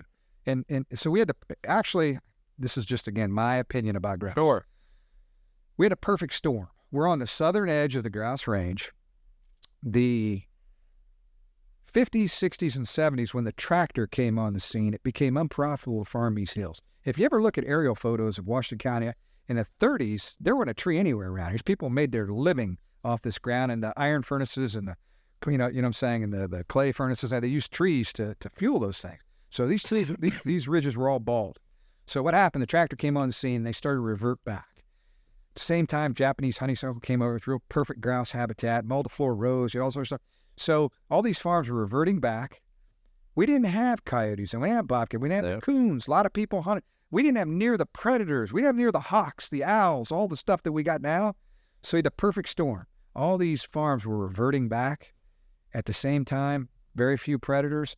Perfect for grouse, right? Our grouse population exploded. We had large expanses of habitat. Now we have pockets of habitat, right, where people are cutting timber. And a handful of pastures are growing back, but we've got a lot more mature timber, full-size timber, which isn't best for grouse. States that still have lots of grouse, Michigan, Wisconsin, get up to Canada, they have millions of acres of that called slash, and they have millions of acres of great habitat. The forest products are still big up there. Paper companies, hardboard mills. Like clear cuts? Exactly. They got better habitat and large expanses. So West Nile virus comes in and it knocks out a lot of blue jays and a lot of other birds. Well, blue jays fly around, right? They go, and so they came back. They repopulated. Well, if you knock the grouse population down, and you got all these coons, nest predators, and all these hawks and owls and other, so you depress it, right? And let's say that they become immune to West Nile virus or whatever, not as susceptible to it. And there is a grouse over here in this pocket of woods. Well, he's not going to walk from that pocket of woods over to that pocket of woods to you know what I'm saying? Right. So they didn't come back like birds that fly around, the other birds that were knocked back by West Nile virus. So I think that West Nile virus knocked them down, and now because of all the other factors, it's just going to be hard for them to ever come back because we don't have the habitat. Yeah, I don't think they're going to. We don't have the habitat that we used to. We got more predators than we used to. The reason I wondered about the turkeys eating them is I had some turkeys that eat my guineas, eat the guineas when they were born, and they killed a bunch of guineas real quick. That I'm not saying that the turkeys couldn't have factored. Some people thought turkeys were competing for the same food as the grouse. I think they eat the haddock when they're born. I can't tell you that's wrong, but I've never seen it or have heard. I don't know if it's ever been documented. Probably possible, but the grouse, that's a tough. Same thing with like our quail. We used to have quail here years ago. Blizzard of '78 knocked them down, and their population. We don't have the habitat. We don't have the fence rows that we used to have. All the stuff, and so they got knocked down. It's hard for them to never come back. Yeah, exactly. Why doesn't the state import them in? Quail or grouse? Quail. That's a good question. I don't know. I think to try to speed it up. Yeah, I don't know. If they did do it, they would want to get wild birds. So when they first turned loose turkeys in Ohio, the first turkeys turned loose were raised from eggs. They're raised in captivity, and they opened those gates, and the foxes were just lined up. You know what I mean? Yeah, they literally exactly. So then they got the bright idea that I think it was first Missouri and then New York and even Texas. We traded grouse to Missouri, I believe, for turkeys. They trapped turkeys, wild turkeys, out there and brought them here in boxes, turned them loose. There was a guy named Bob Donahoe, and his technician was Charlie McKibben. They were visionaries. This was back in the 60s, 50s actually. First season was in 66. 6 birds killed that first season, 66. But anyway, so they brought the birds here. Then those populations took off, and then they started trapping those birds and spreading them out. All 88 turkeys are one of the greatest success stories in DNR history. The other one's eagles. I saw a statistic in 1977. There were like 17 nesting pairs of eagles in Ohio or something like that. And now there's like 1,000. Yeah, there's a bunch. Yeah. So I see them all the time. yeah, eagles aren't as, and they work on turkeys too. Yes, they do. I actually, one of my fun things to do in the spring the last few years is I take decoys and put them out in the field, turkey decoys, and put cameras up over us to see what happens. And I've got eagles swooping down and got decoys, and I got bobcats sneaking up on them, coyotes, other turkeys. It's hard to keep one stood up for a day. Something will knock it off. Either another turkey or a predator will come in and knock it up. Yeah, knock it over. I seen an eagle in Mineral Wells yesterday morning. Yep. We've got anywhere along the river. We've got a nesting pair right down here along the Hocking. Yeah. But yeah, and up at Lake Erie, my brother-in-law lives in Northwest Ohio. Up on Lake Erie, he sees boatloads of them. And my son out there at the lake where my son lives out there, he tracked that deer. He's got eagles out there. Yeah, it's another success story. In my opinion, some of the best success story. Obviously, the otter, river otter. We never had, those were gone. There's a lot of otters now. Brought those back. That's a good one. Deer, obviously. Deer were pretty well extinct in Ohio at one time, wasn't they? Yeah, they weren't totally extirpated, but they're close. So they brought in the Michigan. They did Wisconsin. Wisconsin. Yeah, I think I could be wrong about that, but I think it's Wisconsin. And then also just the Pennsylvania herd is our two basic deer. And right? as what happened again, habitat got good in the 40s and the 50s, 60s. Habitat got good, and that's when our deer population started to go up. Plus, our division at Wildlife's done a lot of great things for the deer. Probably the best thing they've ever done is we've always been a one-buck state. Oh, yeah, for sure. And the primary reason that they do that is so they don't really know how many deer are out there, but they can tell you if the herd is expanding or contracting. And one of the variables that they use is the buck harvest, because that's a constant. It's always been one buck. If you look at Indiana geographically is just like Ohio. I mean, it's northern Indiana's pool table flat agriculture, southern Indiana's hilly, just like this, just like northern Ohio, southern Ohio. And for years, Indiana couldn't compare to Ohio for quality because they did two things wrong. One, they killed two bucks. They had 2 buck limit, and they'd hunt them with guns during the rut. Their gun season would come in the 15th of November. So that's not as big a deal now in Ohio because these new crossbows about like a rifle shoot about as good as most guns, or at least the guns used to shoot 30 years ago. Those smooth bore cannonballs we used to throw. Yeah, pumpkin balls. Yeah, but when Indiana went from 2 bucks to 1 buck, their Boone and Crockett entry skyrocketed. Well, think about it, 2 bucks. We'll kill one, take the edge off, and then I'll hold out for a big one, right? And stuff. And so when they went to 1 buck, and also the state of Ohio has done a great job of encouraging deer hunting. They promote trophy hunting, don't get me wrong, but deer hunting. And that's always been a good thing too. Just let's go deer hunting. We don't necessarily want to, put everything into big bucks. Right. They're on like a 5-year increase on out-of-state licensed. Ooh, now that I don't know, but I do know I saw a statistic not long ago, maybe this is like 2 or 3 years ago, that non-resident hunters made up 11% of the hunting population in Ohio, but paid 57% of the bill. 57% of the money brought in from licensed was non-residents and make up 11% of the population. Yeah, that's a bunch of money. Yeah, and obviously it's important that we keep the quality good, or those guys aren't coming. Right. I mean, why leave home if the hunt is just as good down in Tennessee or whatever? Right. Well, I don't know. What else you got? What do you want to talk about? You guys want to hear? Here's something I bet you no one's ever said on any of your podcasts. I'm going to tell you a poaching story. Poaching. And it doesesn't involve me, so I can tell it. And it's the statute of limitations is up. So, All right. What is the statute of limitations? I have no idea. I have no idea. But this wasn't me. But this story popped into my mind when you were talking about bobcats climbing up in a roost. So I know a guy who doesn't hunt anymore, but he used to be a very avid turkey hunter, but he couldn't call one on the telephone. I mean, he was just an awful caller. But he was a good hunter, good woodsman. He was an old coon hunter. But he struggled with the turkeys. And so he had hunted a turkey for, I don't know how many days, but a lot of days. And this turkey was roosted in a tree line.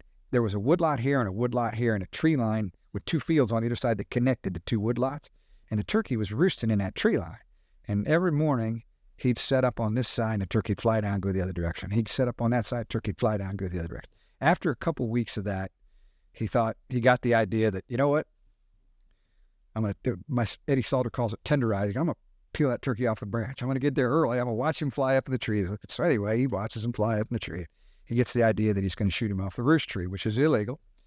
And so he waits for it to just crack in daylight, and he's sneaking up on it, and he gets to he could just see the outline of the turkey just glowing on the horizon. The sun's just starting to glow.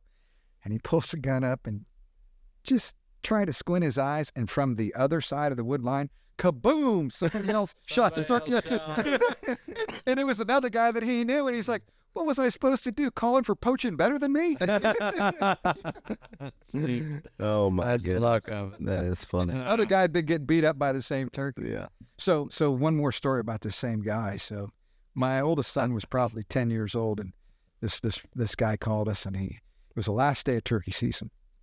And he said, man, I've been fooling with this bird, and he's just beat me up. He said, you guys busy? And so I said, nah. So my son and I went out. My son was only 10 years old at the time. And we go out, and he says, we got there in the morning. Where's it? Well, he's been gobbling over on this ridge, and every day he flies down, goes the opposite direction. So anyway, we get up on the ridge where this guy had been hearing him, and we get set up, and just starting to crack daylight. This bird gobbles. So I wait a minute. So now it's starting to get pretty light. He gobbles again. Full roll gobble, just thunder gobble. Whew. So I wait a little bit, and I just real soft. Just tree up to him real soft. Nothing. 5 minutes goes by. He gobbles again. It's woof. Yeah, this is a bad one. You know what I'm saying? So nothing. Really don't like it now. I mean, so I look at my son. I said, I'm not saying another word. So anyway, long story short, about a half hour goes by. It's broad daylight, and this guy's up like 50 yards ahead of us, and all of a sudden he shoots, and we get up and we go run over to him, and he's standing at the gobbler that he just shot, and he starts walking around it like in a circle, and like he's looking, and he looks at my son and he goes, I shot the beard off of him. And my son goes, yeah, and you shot the spurs off of him too. It was a Jake. It was the best goblin Jake you've ever heard in your life. It was a Jake. It was a Jake. I mean, full roll thunder gobble. And I mean, Jake. my son goes, yeah, he shot spurs off of him too. Just that fast. Oh, that was funny. You know, I grew up hunting turkeys in West Virginia, and the Jakes gobble. Oh, sure. Just a full gobble. Oh, yeah. So we got the lease in Cutler, and I come over here and I go hunting with my buddy in Cutler, and the Jakes over there gobble. And I said, well, that's a guy over there with a shaker tube. He said, no, those are Jakes. I said, no, that's a hunter.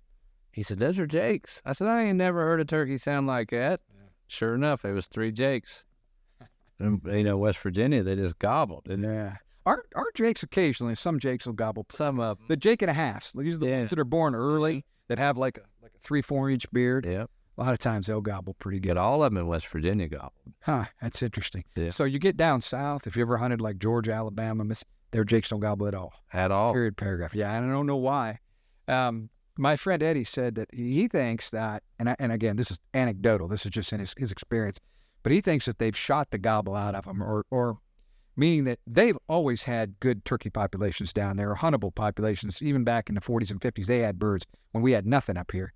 And so over time, the most vocal birds are the ones that die, the ones that get killed by predators of all kinds. And so if the vocal ones you keep shooting, then over time, the ones that are not so vocal survive, and they pass on those traits. And so that's what he believes. But I don't think I've hunted down south a lot. I don't think I've ever heard a Jake gobble down south. The farther north you get up, Michigan and New York, their Jakes gobble like crazy up there. Yeah, they gobble, full gobble. Yeah, exactly. Oh, we're darn. So you coyote hunt? You still do any trapping? No, I haven't trapped in years. I coyote hunt. I just actually went here this last weekend. Not as much as I used to, but I still enjoy it. Was it a coyote tournament? Yeah, it was. I went with some guys. We didn't hunt the whole thing though. I went with my son and another guy. But yeah, the guys that do that hunt all night and all day. You know what I mean? They're really into it. It takes the fun out of it for me. I'm too old. He's just tired. Too old for that stuff. You know. But, Well, that's the way him and I used to be with catfish tournaments. All weekend. All weekend long. Yeah. You do any fishing? Oh, I love to fish. Yeah. I'm mostly a bass fisherman, but I fish for anything that bites. Yeah. Absolutely. So you guys fish the river mostly, or? We did. Used to. We haven't for a long time, but yeah, mostly just the river and the Muskingum River.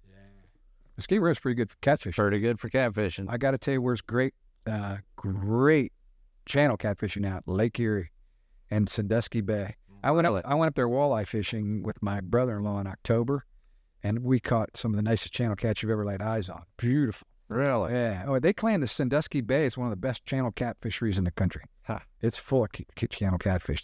And the walleye up there too. Walleye. Yeah. There's never been a better time in the history of mankind to fish for walleye. That's what I heard. Yeah. It's interesting. So at our wildlife council meetings once a year, the Lake Erie Fisheries guy's a guy named Travis Hartman, and he gives a presentation every year on the spawn, how that walleye did for the last like 4 or 5 years. And I'll screw this up, but I'll give you an example of how it is. For the last 35, 40 years, they've been tracking the walleye spawn, and it's kind of like this. It goes up and it goes down. It goes up and it goes down. And for like the last 5 years, it's just gone up, up, up, up, up, down. And there's so many walleye in the lake now that it probably will never come down because there's so many walleye in the lake. And every year he tells us this. I raise my hand. Yes, sir. And it's always the same. Why? And they don't really know. They don't know. The only thing that's really changed is the lake level. It's about a foot deeper than it used to be. But what's the difference between 34 feet and 33 feet to a spawning walleye? I don't know, but there's something going on. And this is, again, anecdote. I have no idea. But things that are different, the algae blooms, those alga blooms they've had up there are different. And the lake's different. And, who knows what. There don't seem to be as many of the gobies, those little, and the zebra mussels have cleaned the water up. And that's the other thing. So I don't know if you guys are familiar with the steelhead fishery up there. We have some of the best steelhead fishing in the world in northern Ohio. Yeah, my cousin sends me pictures all the time. Oh, easy. So when I was a kid, the Cuyahoga River, which runs right through downtown Cleveland, caught on fire. I mean, it was that polluted. It caught on fire. There are steelhead running through downtown Cleveland right now. It's unbelievable. Water quality's, gotten a lot better, and the states, Pennsylvania, New York, Michigan, the states that border have keep stocking steelhead in there. And I saw a statistic. There are people who came from New Zealand, all the way from New Zealand, to fish here, to fish for steelhead and Conneaut Creek and the Vermilion River and places up, on Lake Erie. Wow. But yeah, Lake Erie is the shallowest of the Great Lakes. It's also the best fishing. Lake Erie turns over, and I'm going to mess this up too, but it's like every 2.5 years. Turns over means all new water. So the tributaries flush all the old water out. Every 2 years, it's new. Lake Superior every 200 years because it's so deep. So Lake Superior had a lot of dead water. Where Lake Erie, because it's so shallow, it's really Lake Erie is going to be more nutrients. Yes. Lake Erie is arguably the best freshwater fishery in the world for just about anything. What about the pollution? Is the pollution? It's gotten better. That's what I'm saying. The EPA, they've gotten more restrictive on what municipalities and factories and things can put in there, and so the water quality's gotten better. Yeah, it's Lake Erie is just a phenomenal freshwater fishery. Go ahead. What was that lake that we used to fish at up in Akron, Kansas? Portage Lakes? We did fish Portage Lakes quite a bit, but for catfish? Wait, I don't even remember. Clay Denning? I was a little kid. Leesville? Yeah, we fished. Tappan, Atwood? I think it was Portage Lakes. Yeah. I always went. If it was Akron, Kansas, that'd be the Portage Lakes. Yeah. Good bass fishing. And big crappies. Yeah. Yep. I saw, so in Fisherman years ago, in their magazine, they used to rate the best walleye waters in North America. And one year I remember reading it, and this was probably in the 90s sometime, and no mention of Lake Erie. I'm like, what? And I get all the way to the last paragraph, and it said, some of you may notice the obvious omission of Lake Erie in this year's rating. They've had a few bad spawns up there, which have knocked the population down to where instead of being 5 times better than every other body of water in the country, it's only 2.5 times better. So basically, even though on a down year, it was still better. Yeah, it's There's a lot of charters up there. Oh, so you guys ever go to Canada fishing up there? Oh yeah. So a 5-pound walleye in Canada is a big walleye, right? Sure. A 5-pound walleye like here is normal. You expect to catch. Yeah. Real. Same thing with the smallmouth bass. Lake St. Clair and even Lake Huron and Lake Erie, excellent smallmouth fishery. Excellent. Yeah, Brock goes to Erie all the time. Love. Oh yeah. Yep. So you said a couple years ago you didn't really hunt. You didn't even buy a license, right? 2 years ago. And then I bought a license. I didn't buy a deer tag. And then this year you hunted like 40 some the last 50 some days. Yeah. So you getting back into it? Yeah, well, this one buck this year lit a fire again. Yeah, yeah, it was intriguing because again, I knew, I didn't know, but I just felt like the odds were stacked against me. That made it fun. That made it real fun. 2 years ago, it's not that I wasn't involved. I was still involved. Every day I was out in the woods doing something. You know, Yeah, you always got I was hanging a stand. I was doing something, tracking a deer or checking a trail camera or something. I love the process of hunting. I love everything to do with it. Just as I've gotten older, the finality of killing animals has gotten harder for me than it was. It's anticlimactic. Put it to you this way: there were several deer that I had killed leading up to that year, where when I walked up to them, I think if I could have breathed life in them and hunt them again tomorrow, I would have, because it was all about the thrill of the hunt and the challenge and all that. Several times when I go check my camera After killing one of those big deer, Yeah. and I know he's never going to be on there again, sometimes it's disappointing. Yeah. It's not the same hunt, really. It takes a couple of years for it to come back in there. That's right. No, No, go ahead. especially when you have like a history with it. Yeah. That's the biggest thing. So I've been tracking deer with the dogs for 17 years, but there's a couple things I'm not sure of. One of them, do you know about finishing a live deer after you find it with the dog? What do you mean? Well, I mean, so what's the legality of it? Yeah, are you allowed to shoot it again? I know, like with the drone, I think so. are you allowed to shoot it again? Well, the drone has to be back. Yeah, in the truck. yeah. The thing with the drone, it's got to be put away. The drone can't be involved. Once hunting starts, the drone has to be out of the equation. With a dog, I don't know the answer to that question.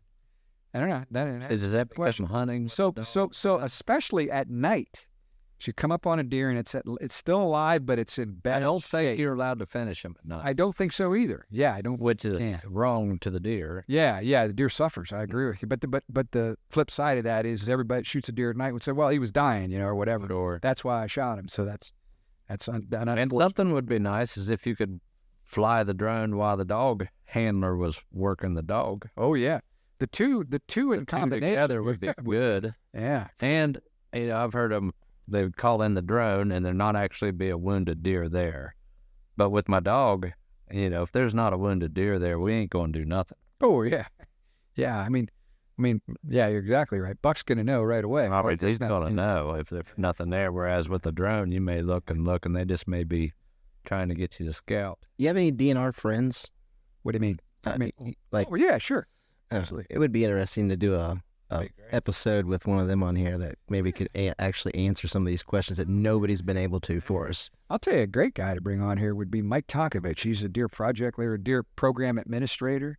He just lives right across the Hawkins. That'd be great. He'd be a real good guy for you. It's encyclopedia of deer knowledge. And then his sidekick's a guy named Clint McCoy. He's a deer about another super knowledgeable guy. Maybe you could hook us up with us. Yeah, absolutely. Be glad to. Sweet. Be glad to. Yeah, good guys. As a matter of fact, so this is an interesting story. I was a big critic of the Division of Wildlife in the 90s, in the mid-90s. So if you look at our harvest, it went up and up and up, and then it went down, and then it went up, and it kind of like this. So we were in a valley time where we knocked the deer back pretty hard, and I went from seeing a lot of deer in this area to not seeing very many deer. And so I became sort of a critic of the Division of Wildlife. I thought they were trying to kill them all. Not trying, but I thought that was the objective. The insurance. Yeah, which isn't true. But anyway, I thought that's what was going on. And so Mike Tonkovich at the time had just taken his job, and he's a PhD, biologist. And he basically schooled me. We would get in debates, and he would beat me up with facts. You know what I'm saying? I knew what I saw, but he had charts and graphs. Yeah, he really made me look stupid. And in public forums, he would make me look dumb because he could back up everything he wanted to say with data. And all I knew was that's an issue that hunters have. So if you go out 4 or 5 days in a row and don't see a deer, darn, they're all dead. No, they're not. They're just right over there. They're just not where you are. Right. But people tend to think that, the Division of Wildlife killed all my deer. No, that's not necessarily the case.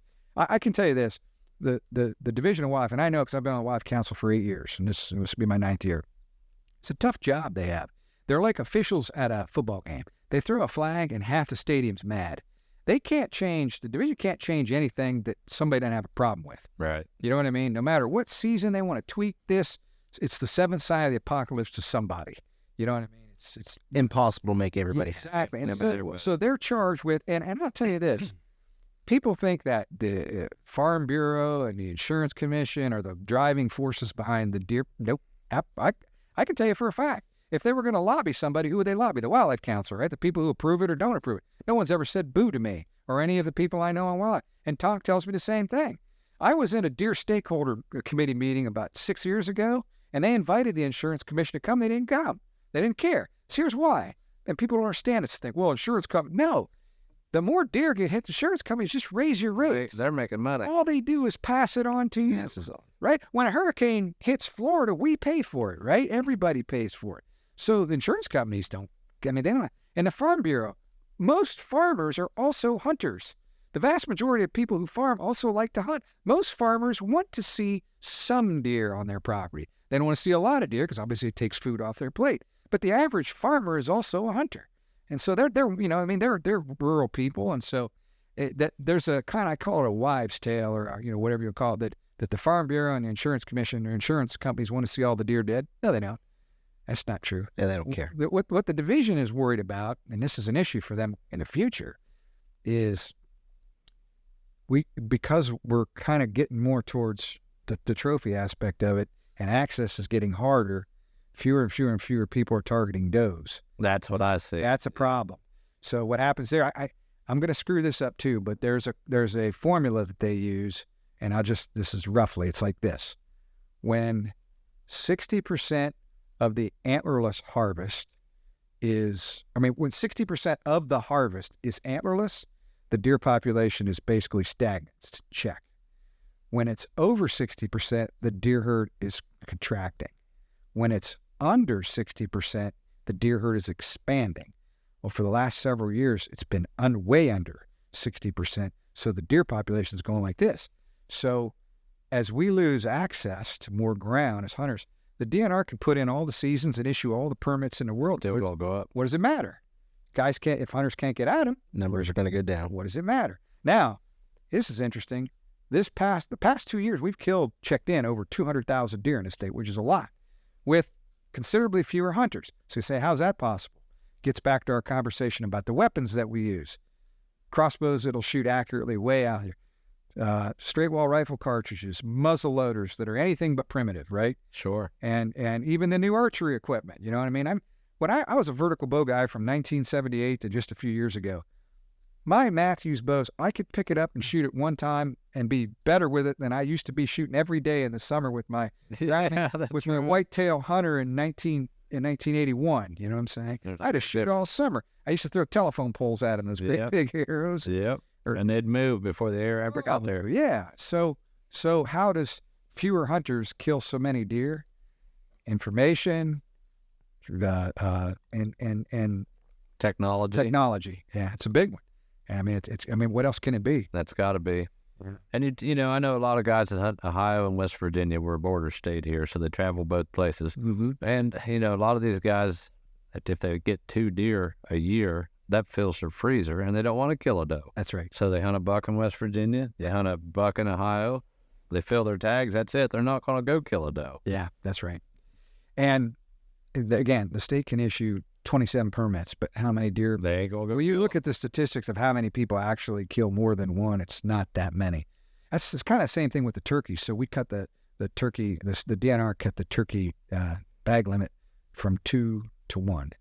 That one bird helps some, but not a lot, because there aren't that many people killing more. It's a second gobbler, and the gobblers aren't really as important to the flock as the hens are, because hens are one that are laying the eggs and raising the babies and all that stuff. And so, yeah, that's why I think, and I hate to say this because there'll be some fall turkey hunter watch this and get mad about it, but my personal belief is I would like to see hens not be killed any time of the year in the fall or whatever. Because if you're trying to build a population back up, the last thing you want to do is shoot the females. Well, yeah. Right. So, but the fall turkey hunters will argue that statistically it's a drop in the bucket, doesn't mean anything.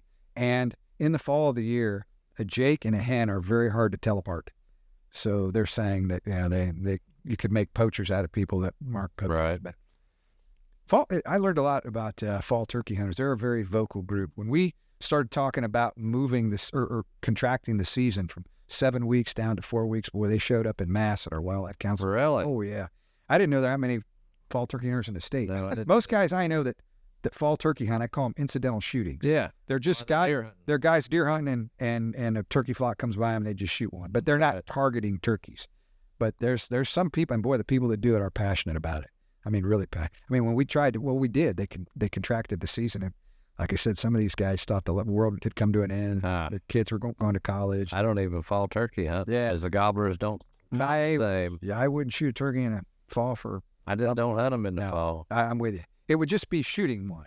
Although the guys that do hunt them, it is fun. I have done it. They'll bust them up. Yeah, and then the gobbler or assembly yelp them by. I see them with dogs once. Yeah. It's a bunch of fun. If I knew how, maybe. Yeah.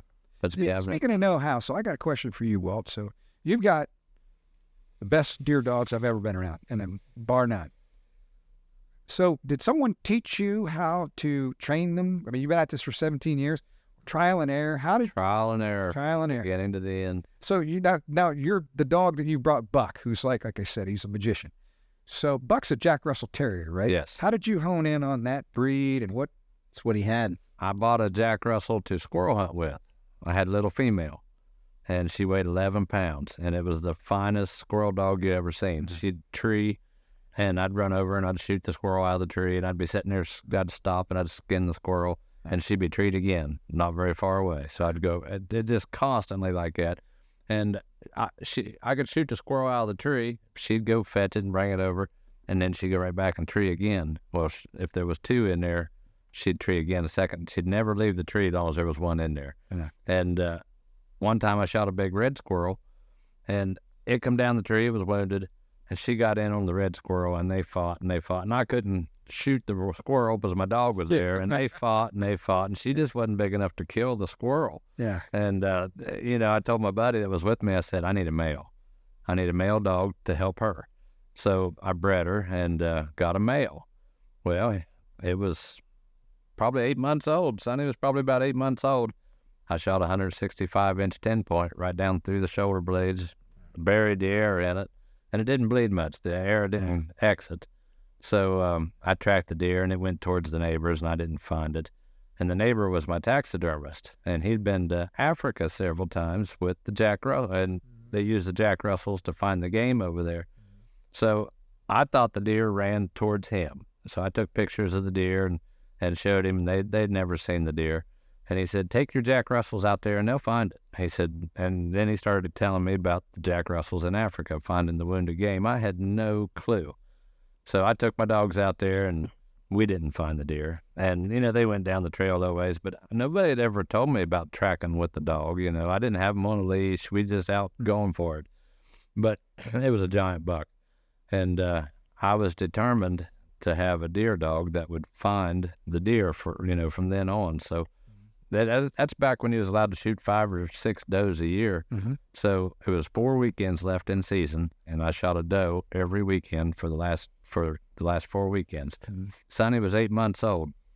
So the first doe I shot, it didn't go very far, and it fell, and I seen it. I just didn't go near it. So I went to the truck, and I got Sonny, and I brought him to the deer, or where I shot it, and let him go towards the deer. Well, when he got to the deer, he wasn't sure. He smelled it and stuff. Well, the second one went just a little farther, but I seen it fall.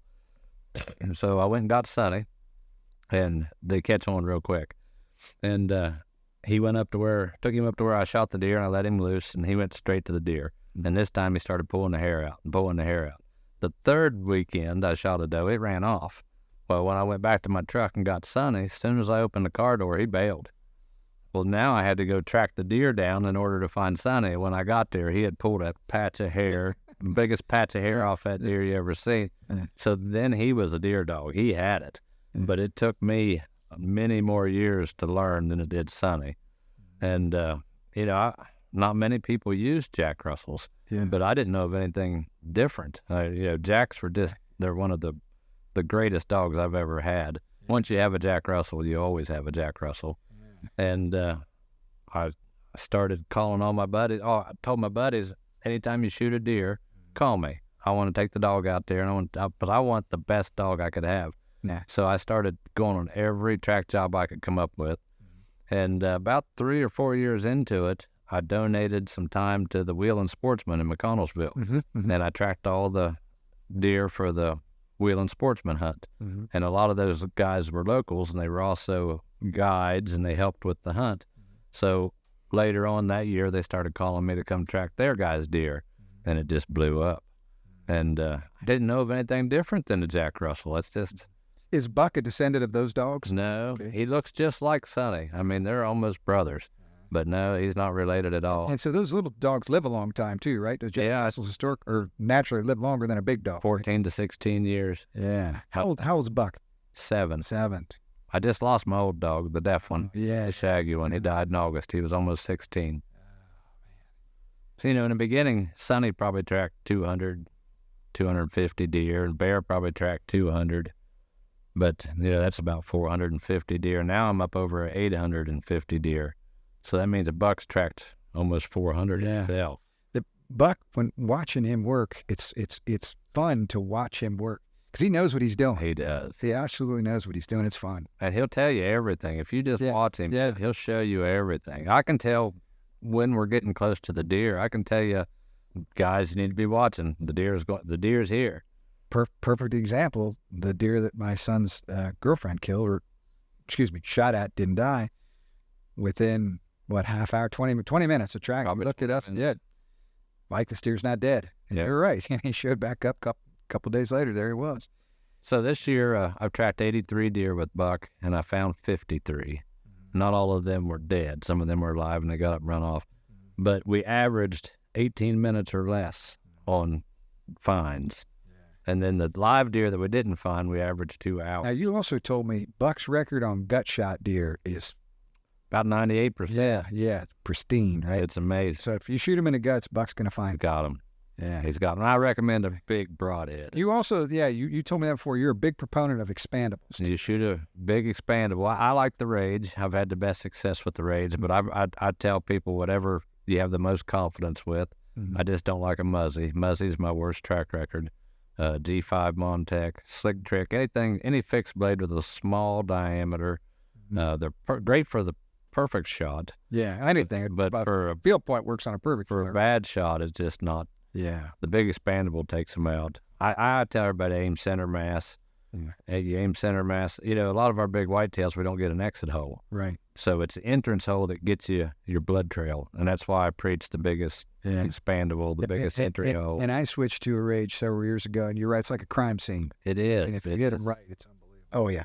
Just center of the body anywhere with a Rage and they're toast. Got them.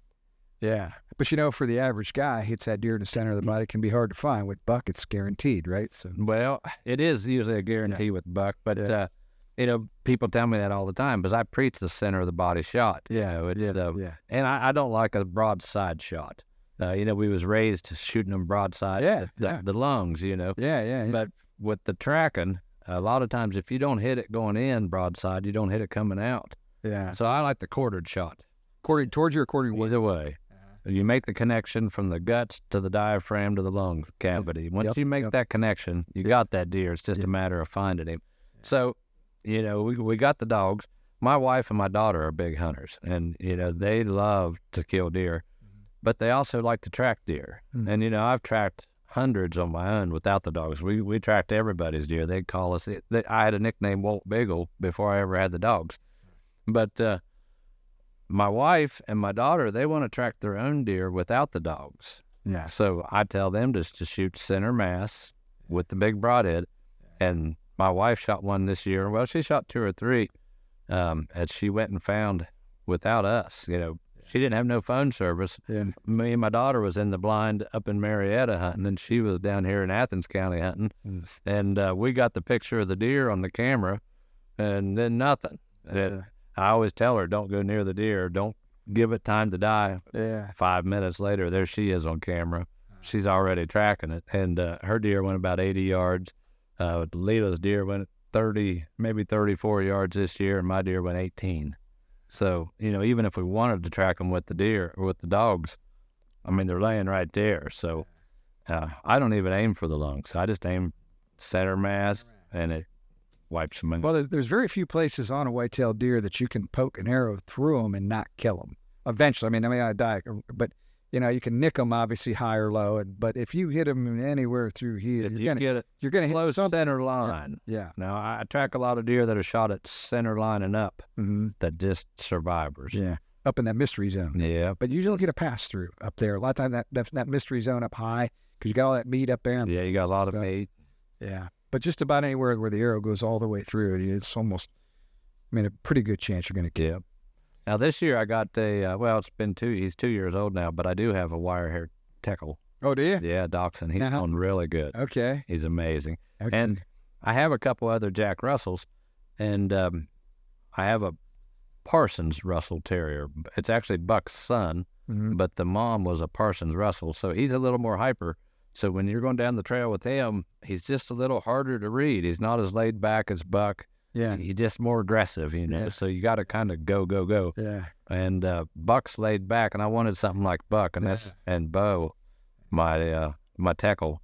Well, he's laid back like that. He's just slow and right to the ground. He just don't overrun the track very much. What I like about Buck too is when I would watch you guys work, Buck would go, and if Buck got off track, he'd stop, back up. Yep. And get back on it again, right where he started. I mean, he absolutely knew what he was doing. I mean, there's no question. He wasn't just following his nose. He knew what the program was. Yep. And he'd get off track, and he'd back up, go back to where he was.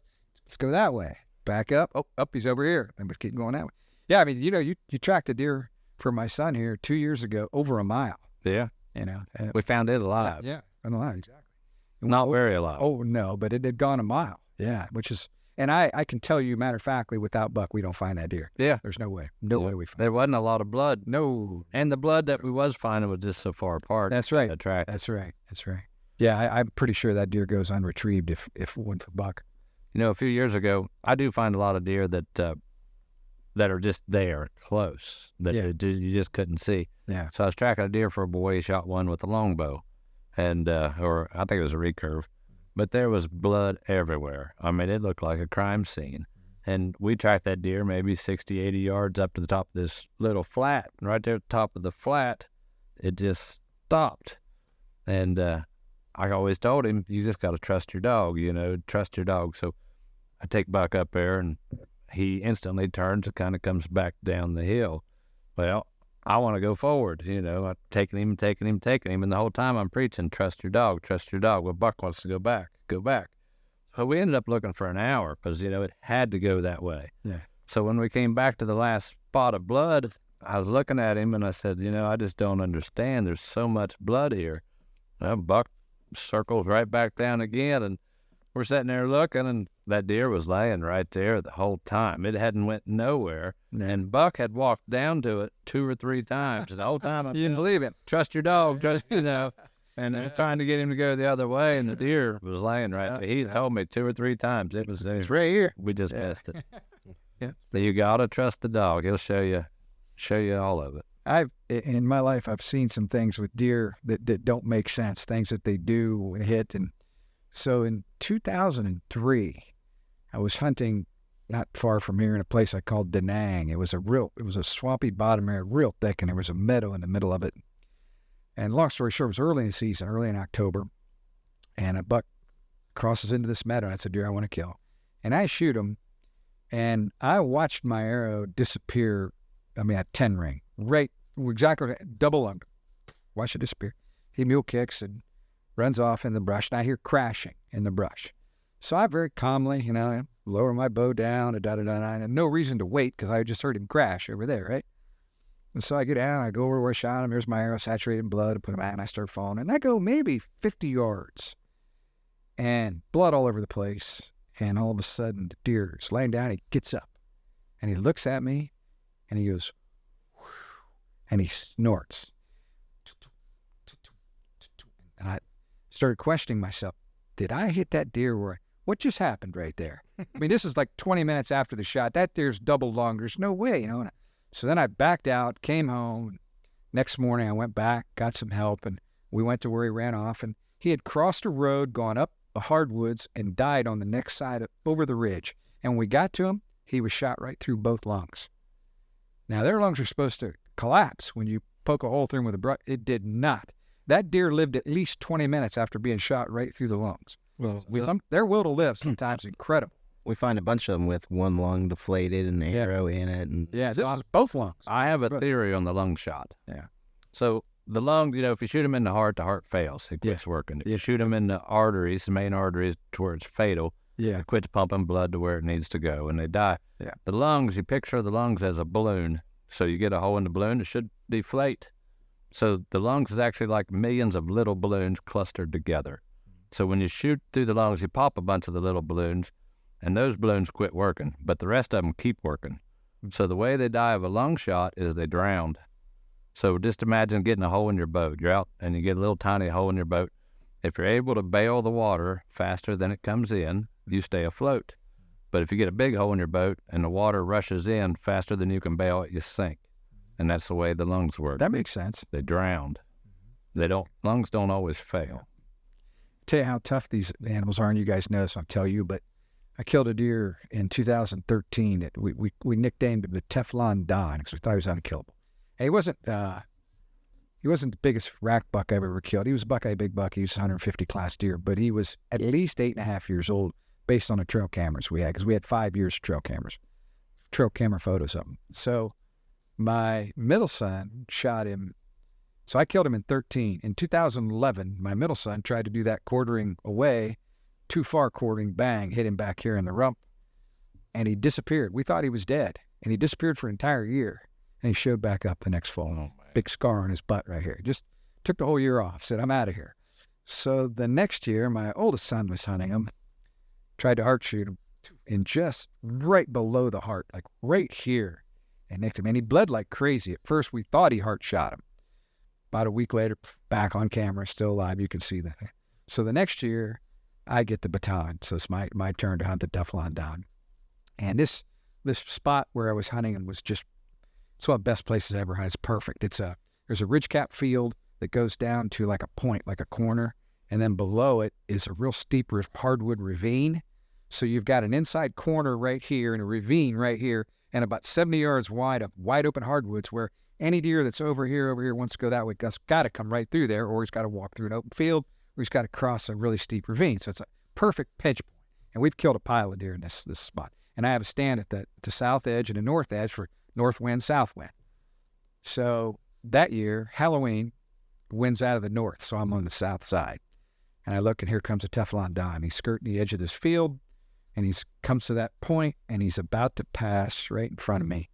And I'll never forget this, because I've never seen a deer do this. Maybe you guys have, but he's probably 60, 70 yards away from me, and the wind is at his back. It's in my face, so I know he can't smell me.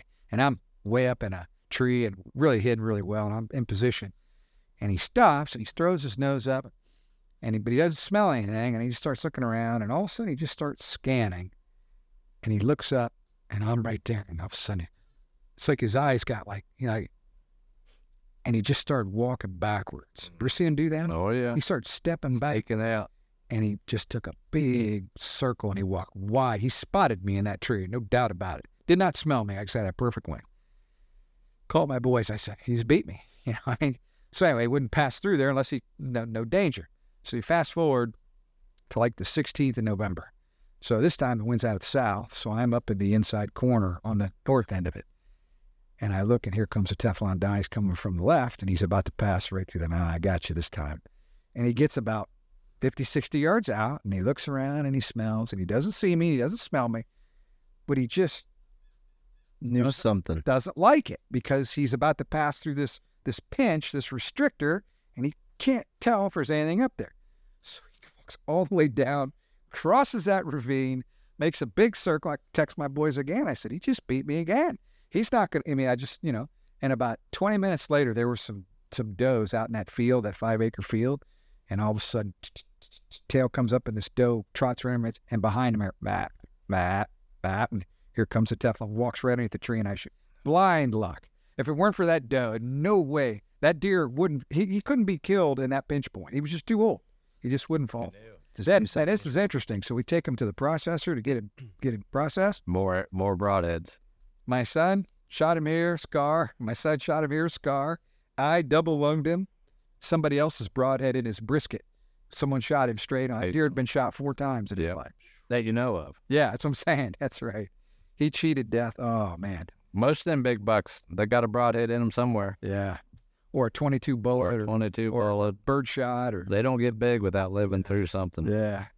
I honestly believe that once they get like 6, 7, 8 years old, I think a lot of those deer die of old age. Oh, yeah, I'm I sure. think they get to be so Just down. yeah. Like this deer that I was hunting this year, I don't know how old he was, but because I only have 1 year of history with him, but he's old. I can tell you by his actions, he was old, and I call him a VFW. He's a veteran of foreign wars. You know what I mean? He knew what was up. He knew the game, and he'd deal with some, like you're talking about squirrel dogs. You know, I'm hunting. I got people with squirrel dogs coming by me, and hikers and bikers and all kinds of activity in the woods. And I'm hearing guns crack all over the place. Even when it's not gun season, I'm hearing guns crack all over the place. So there was just so much activity there that this deer just isn't going to move in the daylight. No, that's it. They don't move in the daylight. Yeah. My neighbor has a 200 incher he killed. I think it's like 217, 3 or 4 years ago. And when you look at the rack, you know how the horns get stained from laying on the dirt? Yeah. The rack actually looks like it's stained. Yeah. And what we said is probably spends most of his time with his head on the ground. I'll tell you a funny story about deer sleeping. So we were talking about that deer that my son killed up there down off East State Street down. Yeah. So there were 2 cuts in that high wall where the deer could get up and down. It was the only 2 cuts for a third of a mile. Deer could go. So of course we had stands right at those cuts on the upside and the low side. So I hunted up there 11 days in a row, daylight till dark. And one of those days was pretty warm. And I'll never forget this. A really nice buck, like a 140 class buck, came up that cut, came from the bottom. As soon as he got to the top, he bedded down. And I watched him. He was chewing. You know, chew their cut. And he was chewing. And all of a sudden, he just boom, lays over on his side and just goes to sleep. And about 10 minutes into it, he starts, you know how dogs like dream? He's dreaming. Something's chasing him in his dream. And I'm watching him. He's doing stuff. And all of a sudden, he wakes up and he gets back on his belly and he starts chewing again. And I thought to myself, he's doing exactly what I'm doing.